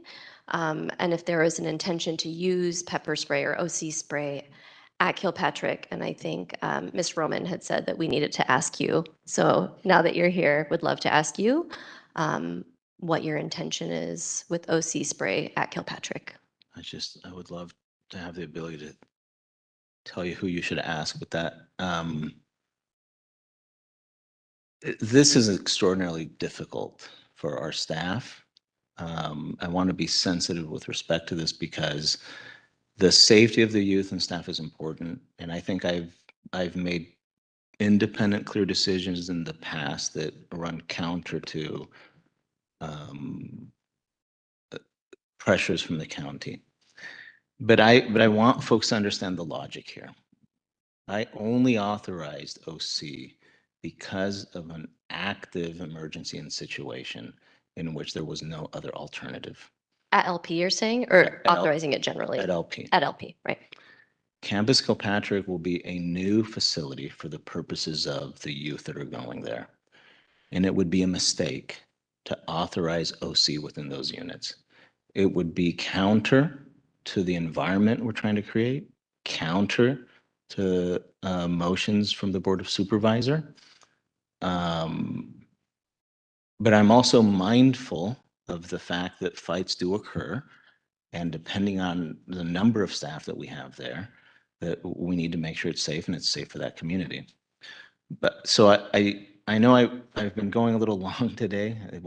All my visits won't be like this. I'll try to answer more directly. But it's important for me to folks to understand the why, that these decisions, you don't just jump to it because it's popular or because it's because we're trying to get to the right thing. And so upon activation, there is not going to be OC deployed to every officer within those units. I want to make clear, I think that, and this is just a security matter, every facility we have should have some capacity to be able to utilize, for example, OC or other equipment that's necessary to prevent escape. That's different than being able to simply carry it for day-to-day use. So we may be in a situation in which There is no OC given to officers as they go in, but there may be an armory in which there is OC for an emergency or protection of the youth if there is an insurgency, all of those other things. Thank you. Okay, Wendy, do we have any written or live public comments? As of earlier, we did not have any written public comments. If they have been received, I apologize, and we will certainly upload them to the agenda. You can send them to info@poc.lacounty.gov. If you'd like to make public comment in the room, please approach the podium. If you're on WebEx, please use the raise your hand feature. If you're calling into WebEx, please dial *3 on your phone. That will put you in line. If you're on YouTube, you cannot make public comment. You need to log in on WebEx. And we will begin here with Helen. A quick question, just so I understand this, because I keep hearing that the kids at LP Juvenile Hall who are being moved to Barry J that are pre-dispo are SYTF track. But if they're pre-dispo, how do we know they're SYTF track? Isn't that making huge assumptions? It's a genuine question, so to help me understand.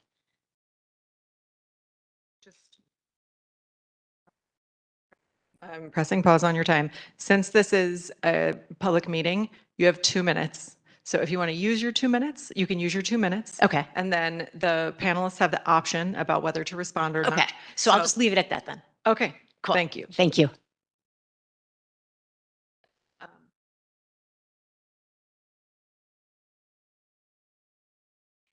My 2 minutes started. Yes, your 2 Okay. minutes. Actually, Actually, there's only a minute 40. Oh, okay. It's a fantastic question. Thank you. No, it's a great question because I want to go back to they are still, and for purposes of the regulations that apply to them, it's still a juvenile hall. So even though we've identified that in all likelihood, they're going to be with us longer and the services that they need should be targeted at the fact that they're not going to be gone within 30 days, right? That's why we're grouping them. And we think that it's going to be better because they're going to be with us even if they're pre-dispo for longer. That's the purpose. In terms of how it's decided that they go over there, it's because when they're going through the court process, one of the initial things that's decided in the probation officer report is if this is likely or recommended to go down. But that does not mean that while they're going to court, they're not still pre-dispo and they could be released. They could go to camp.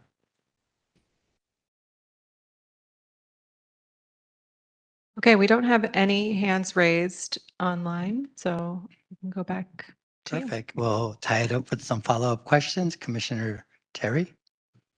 Hi, I had a question about the family visitation. I was at Barry J this weekend, and it seemed like people were very appreciative of the gas gift card vouchers, but it's not available to everyone. It's only available to parents with SYTF youth. Can you clarify what that distinction is, and if it will be made available to all family members who visit?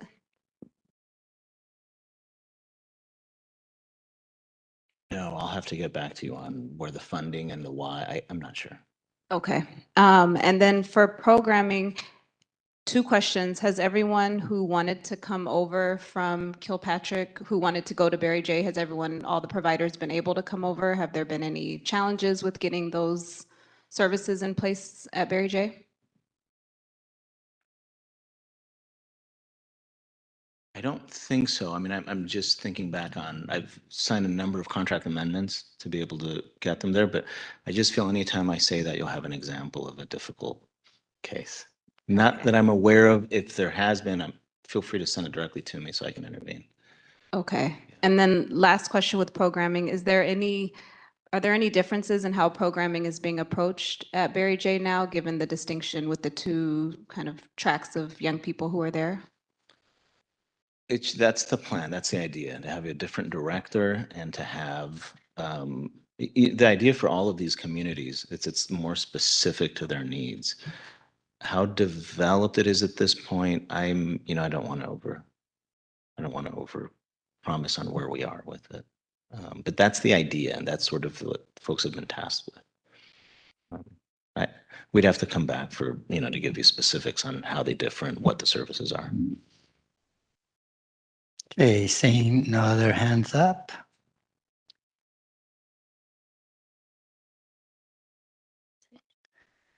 Sure.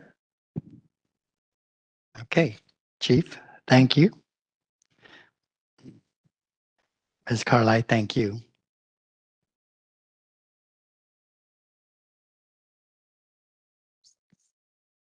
Agenda item number 6, during which we will discuss and take possible action on a motion to request information regarding the probation department's use of consultants during the past 2 fiscal years and costs associated with those contracts.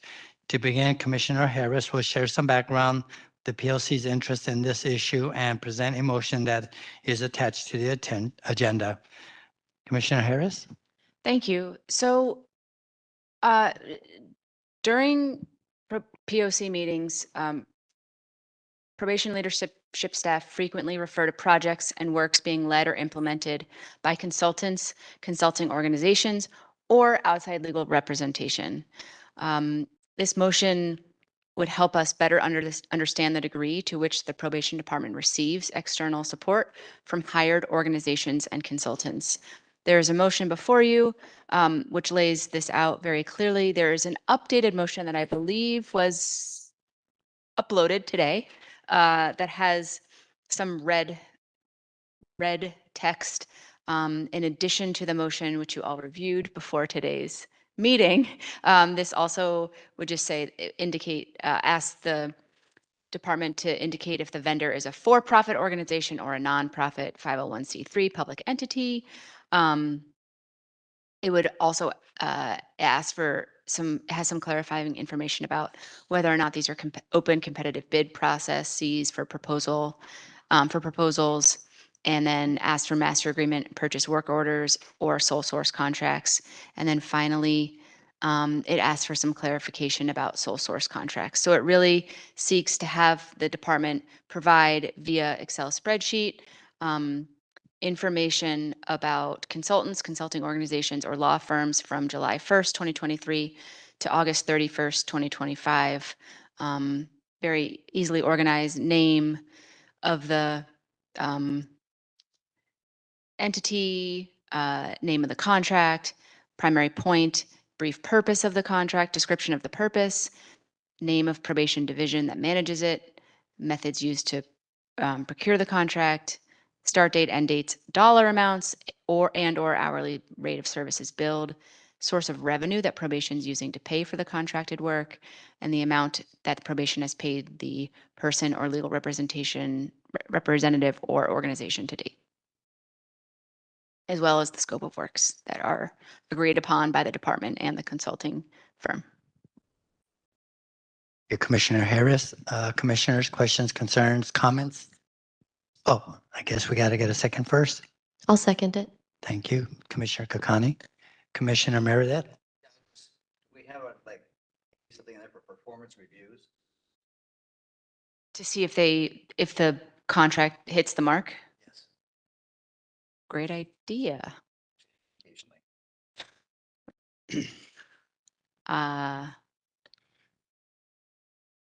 Yeah, I think that's right. Commissioner Meredith, I make a motion to add. Does she have to make a motion? You can just amend it, and then Okay. we'll ask Commissioner Kakani if she agrees with the amendment. Okay, I'd like to add number 5.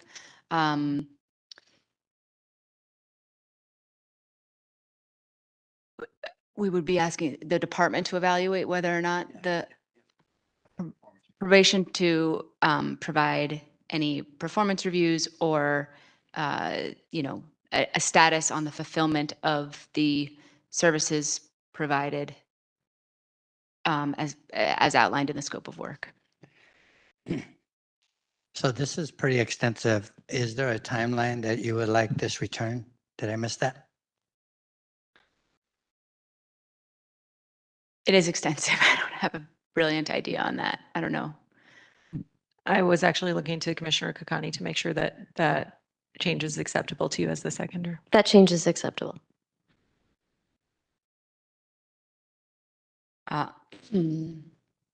45 days?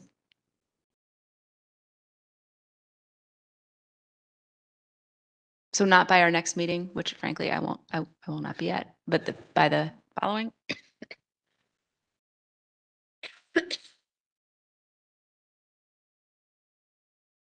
Commissioner Terry. I just had a quick question about number 3 to make sure I'm clear. We're asking for copies of the budgets of the consultant. So we'd want to know their operating budgets. No. Oh, I read that and the intention was, the operating. Well, that's a good question. The budget for the proposal of work.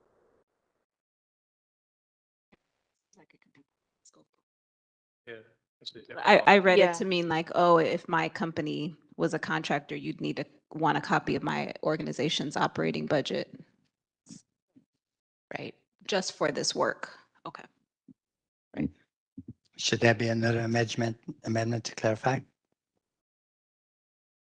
I think we need- addendum? I don't think we need it. Yeah. Okay. Um, I'm not sure if 45 days is enough, but that's just my concern. Going back to 2023, how many months is that? It's 2 years, right? 2 straight years. Yeah. But if everybody feels it's enough, I mean, I'm fine. I just, running a business with contracts, if you can weigh in. Yeah, I just want to, now I'm looking at the number 3, that feels overly broad. Maybe we should get more specific there. When that reads, submit PDF copies of the budget, I think that, to make sure that I'm just kind of underscoring that. Copies of the budget detail and pay schedule describing the contractor's or law firm's operating budget, allowable expenses and how the agreed upon sum will be expended. Maybe we should probably get more clear around that, because it does seem like that is requesting, I was thinking. With respect to the contract, right? Is that what? Yes. Yeah, but So I'm we saying, can- like, if I were a contractor reading that, I would probably interpret that to mean, so then maybe, is there a different way we can kind of phrase this? I don't know that it just simply adding with respect to the scope of work clarifies it enough. I think that, I don't know if that goes further. I think just the operating budget with respect to the contract entered into with probation. Is that?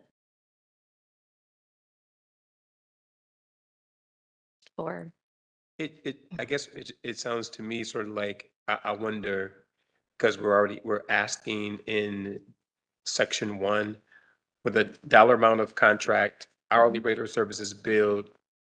Do we already get to that question by asking that under number H in section 1? I don't know, I certainly don't think so, but that's just my limited knowledge, right? Like if I mean, I just think of the contracts that we enter into with funders and it's, there's a bottom line amount. So like, okay, $100,000 from this org, but it's very different from the budget that I provide as to how that $100,000 will be spent. Will it be best spent on, 45 hours of legal research? Will it be spent on, I don't know, Yeah, hundreds of miles of travel? Yeah, but like, if you have in any agreement you make with a contract, all that should be specified in the scope of work.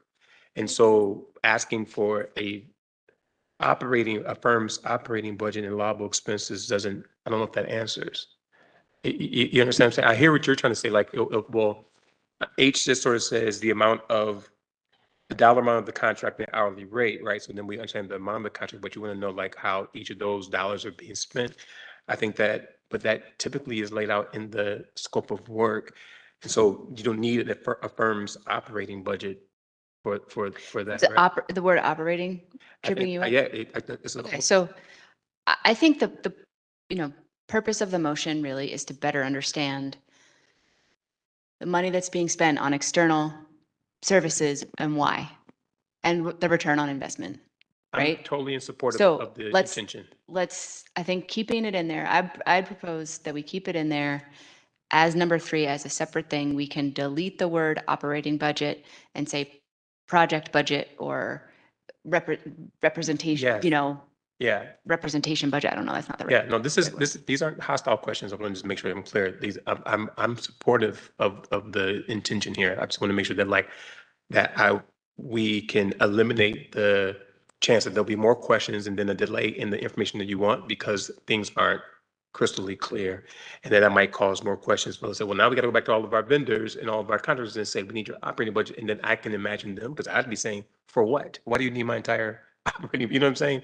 And so I just don't want them to be any hurdles to the goal here. So I'm asking these questions just so that probation doesn't then ask these questions, and then the contractors don't ask these questions. So that's the reason why I'm kind of nailing down on this. So no, I'm super supportive.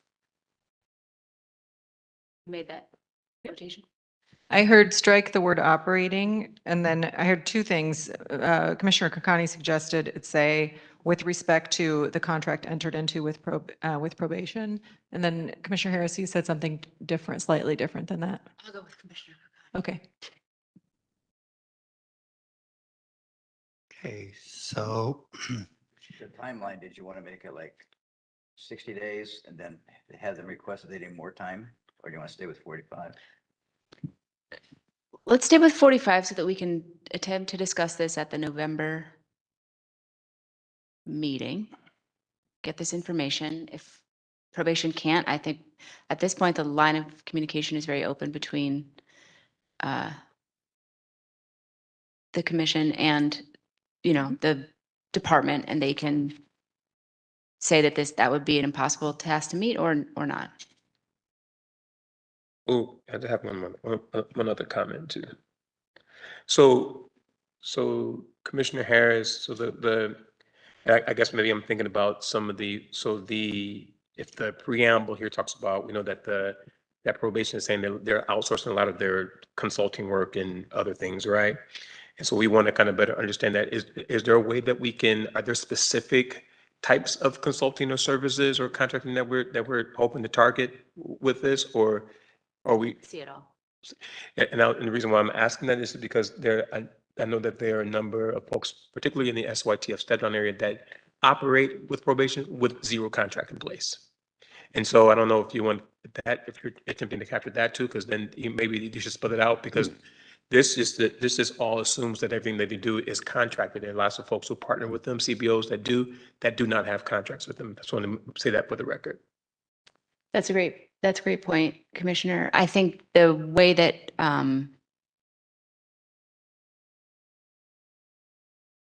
let me think. That's a great point. Yeah, I'm just going to put them Yeah. to consider that they're, so maybe we should include that if we aren't narrowing the scope or the target for this particular motion, that if we say all, then there could, I don't know. I know that, again, in the SYTF space, there are a number of providers who operate without a contract because some of the services in that collaboration is court ordered. as consultants, because there's a difference between providers and programs. consultants.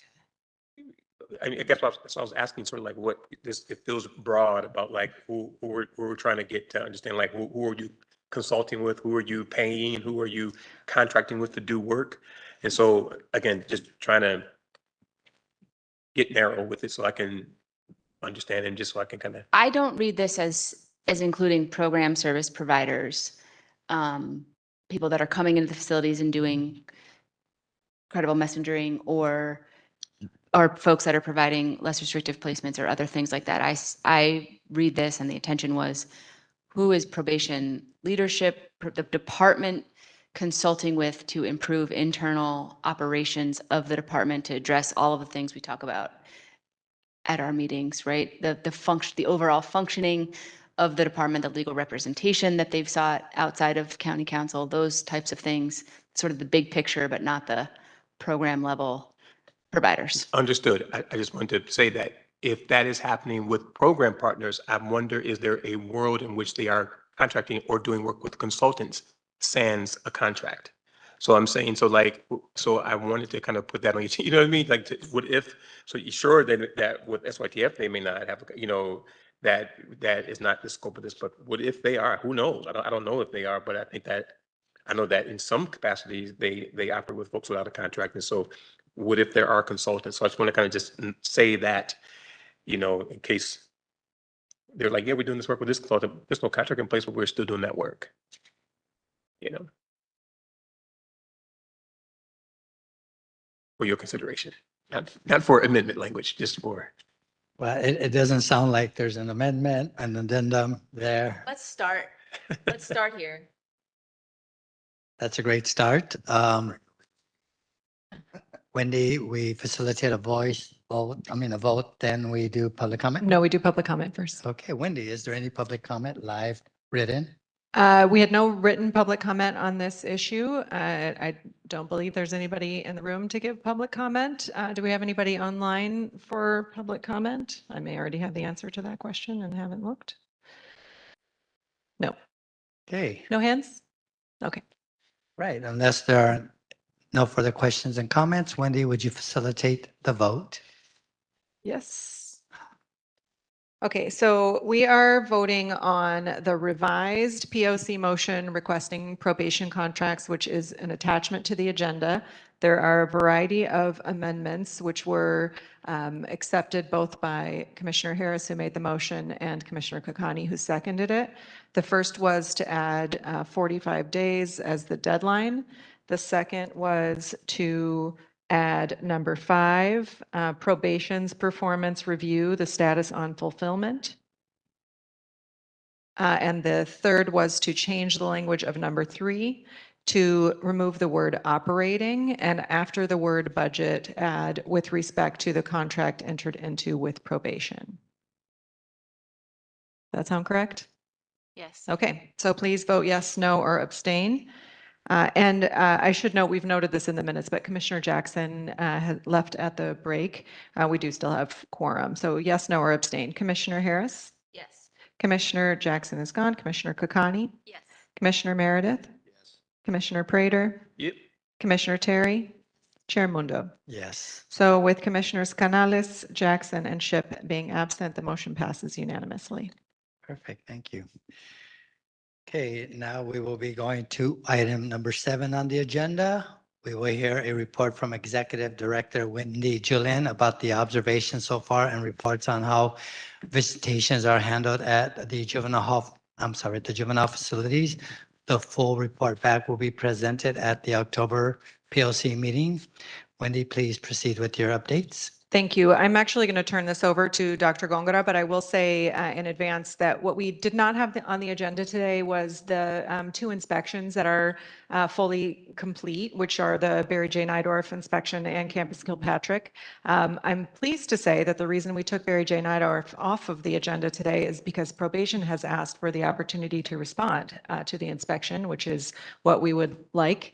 And we will be having a town hall on September 25th. It's virtual. I believe it's at noon to discuss those 2 inspections. They won't be final yet because you all haven't voted on them. They'll still be in draft format, but they will have responses from the department, which will be great. So please tune in for that. You'll see an invitation to that shortly. And Dr. Gongora is just going to give a brief update about what we're doing on the visitation inspections. There will be a full report back on this at the next POC meeting in October. Thank you, Wendy. Good morning or good afternoon, commissioners. So you all voted in September to have the staff of the POC lead up some inspection for visitation. And we've been focusing those inspections at Los Padrinos and Barry J. Nydorf SYTF. And so POC staff and commissioners, some of you have signed up to do those. And so far we've done 5 inspections with another 6 more to go throughout the month of September. The visitation at Barry J. Nydorf so far all the notes have looked like things have gone really smoothly. The visitation at Los Padrinos has had its challenges. I'd like to just share about a couple of those, and then of course we'll do a more thorough report back in October. But most of those challenges so far have related to uneven application of rules and some rules that we might consider outdated. So many of the visitors have talked to us about the perception that rules have been changing, that sometimes rules can change even weekly. One week something is okay that they've worn, the next week it's not okay. And another issue has been around tattoos. Like one week the tattoo is okay, another week the tattoo is not okay. Some weeks they're allowed to cover it up, some weeks they are turned away from the facility. And this has led some of the visitors to feel that there's an aspect in play of some profiling potentially, or some biases against people that look certain ways. And also, in a more sad way, that the department is not supporting visitation, and almost like people are being discouraged from visiting. So, some of those things around tattoo and dress code, we've been having some conversations as we're at the facility about even what's realistic. Is it realistic to say no shorts when we're asking people to visit outside in 95-degree weather for 2 hours, right? So we're all having these conversations in an ongoing way while we're at the facilities, and of course, we'll follow up next month. I'll just add to that my gratitude to OICR, the State Office of Youth and Community Restoration, who has done a significant amount of research statewide about best practices and are working with us directly with our recommendations and the process for doing interviews. And also to let you know that the department is not necessarily waiting. In fact, they're not waiting at all, and have also engaged with OICR in conversation since we met in September. So I'm actually hopeful that we will be able to report that there have been some changes by the time we issue our report. And that's the way this goes. And it's the reason why it's good to have these conversations in public, is that hopefully we can solve some of the problems before we even report on them. Thank you. Before I open it up to questions and concerns, Dr. Gongora, are there any openings left for commissioners to participate? There are, and we encourage people to double up or triple up, even if people are signed up. It's hard sometimes because people are coming out of the visitation in groups. And so you can only grab so many people to talk to them. And sometimes, people are relaying stories that they don't want to tell publicly. And so they're preferring to talk in a one-on-one basis. So the more the merrier, and the more people that we have there, we can engage more parents and get into the facility as well. So we can ask young people about their visitation experiences. Thank you. Okay, commissioners, questions, concerns? Commissioner Meredith, use a mic. Is there a standardized policy for all the facilities? No, I was going to say there's policy. There are, on last month's agenda, you will see there are multiple policies. There's an SYTF parent handbook policy. There's a DSB Detention Services Bureau policy. There's an RTSB, which is Camps and Dorothy Kirby Center policy. And then there are, in addition to that, posters at the facilities that have different rules. There's one that I've used the example multiple times at Barry J. Neidorf that says no culottes. I'd love to do a little survey of the current parent and youth population about who knows what that means. So there are discrepancies among the policies at the individual facilities, some which make some sense because the facilities are different, but some I think is just inconsistencies that don't seem to have a lot of basis. I would think a custody facility is a custody facility, and one policy should cover it all. Okay, okay, Wendy, do we have any written or live public comment? No written public comment on this. I don't believe we have any public comment in the room.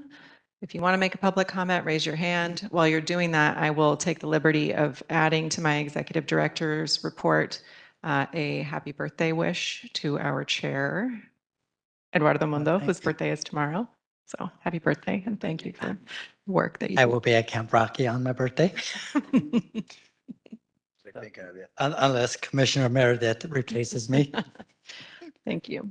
Okay, so thank you, Dr. Gongora. Agenda item number 8, this is where matters not posted on the agenda to discuss or placed on a future meeting agenda for action. Commissioners, Commissioner Harris. Go ahead first. Okay, so I would like to request that we add a topic about the challenges the department has in accurately collecting, analyzing, and reporting data. This is an ongoing issue. it's been going on for many years. One of the key functions of the POC is to evaluate the department's progress towards implementing reform, but it's very hard, if not impossible, given the department's internal data challenges. I'll never forget Deputy Director Epps talking very frankly about the fact that she would have difficulty getting information from the department that she was, in a very high position about. So one of the issues is that the department is decentralized and that the management systems are antiquated. We have struggled to receive consistent high quality data from the department since the inception of the POC, and other agencies such as the Office of the Inspector General, Vera Institute, and a joint report published by researchers from Cal State, LA, and USC also confirmed that this is a really huge struggle. We know that the department has data and research units, so it's unclear why we can't get accurate, public, consistent data. I would like to request that at the next POC meeting, the Probation Department's Chief Information Officer and other relevant executive level managers present an overview of the department's data management systems and structure, to hear about what the data teams do, how they are structured, how they're working to mitigate these longstanding problems. And I would also like to know why the department stopped publishing ProbStat and sharing population data on a public facing dashboard, and when it intends to return to that practice. Thank you. We will take that up at the leadership meeting. Commissioner Terry. I think just given the conversation today around the MOU practice with law enforcement, I think trying to get better understanding around where is that overlap. Some of the things the chief mentioned about what the law enforcement is already doing, what they're maybe being incentivized to do, I just think maybe warrants further discussion. Noted. Commissioner Meredith. I just want to recognition here that unfortunately, in August of 1968, the 24th, Los Angeles County Probation Department lost Crew 44 during the Canyon fire up in Azusa, along with a firefighter specialist. And through the efforts of Supervisor Barger, a memorial has been established at Fire Station 97. So I just want to recognize that loss. And then in September of 1955, in the Hacienda fire, we lost 4 fire crew members from probation, and Glenn Rocky, who was a fire captain with LA County Fire, died trying to rescue them, and that's who Camp Rocky is named after. So I want to recognize that. There is a plaque for them at the La Habra Heights Fire Department, but more importantly, Chief Arcos has agreed to take on the task of creating an annual memorial recognition for them, so it will not go unnoticed in the future. Thank you. Commissioner Kakani. Just as it relates to the presentation on intake today, I felt like I walked away with more questions, which I appreciate given what was shared. So I would love at some point in the near future an additional presentation on like real specifics around how the LADS is being improved, what questions are actually being asked. My recollection is that the LADS is like a 10-point scoring thing, and you get a point if you're a boy. I could be misrecollecting, but I'm pretty sure that's kind of a piece that at one point lived in it. And so I'm just curious to hear about how that detention screener is evolving, how staff is being trained on it. Director, I might mispronounce your last name, I'm so sorry. Mayor Quinn. Mayor Quinn, not Mayorkin? Mayorkin, thank you. How Director Mayorkin was talking about training, and it's hard to rest assured with this department, especially as the number of young people who are inside LP is increasing, and that we're continuing to operate this facility unlawfully. So I would love, yes, additional data, additional presentations on exactly the specifics of what questions are being asked. Are developmental disabilities being taken into account and considered? What does it mean to be a crossover youth? Like all of those specific questions, and how investigations are conducted and trainings are offered specifically. Commissioner Kakani, I just want you to know that sometime probably in October. We haven't set the date yet. We will also be having a town hall specifically focused on the LA detention screener, the LADS, as well as on the law enforcement agencies, the rates at which they bring young people into the halls. So I think that I may actually turn into more questions, not necessarily more answers, but certainly will lead into what you're suggesting in terms of a future presentation. Okay, great. Thank you. Perfect. That ends item number 8. Item number 9 is an invitation for members of the public to address the commission on items not on the agenda. Wendy, please facilitate public comment for us.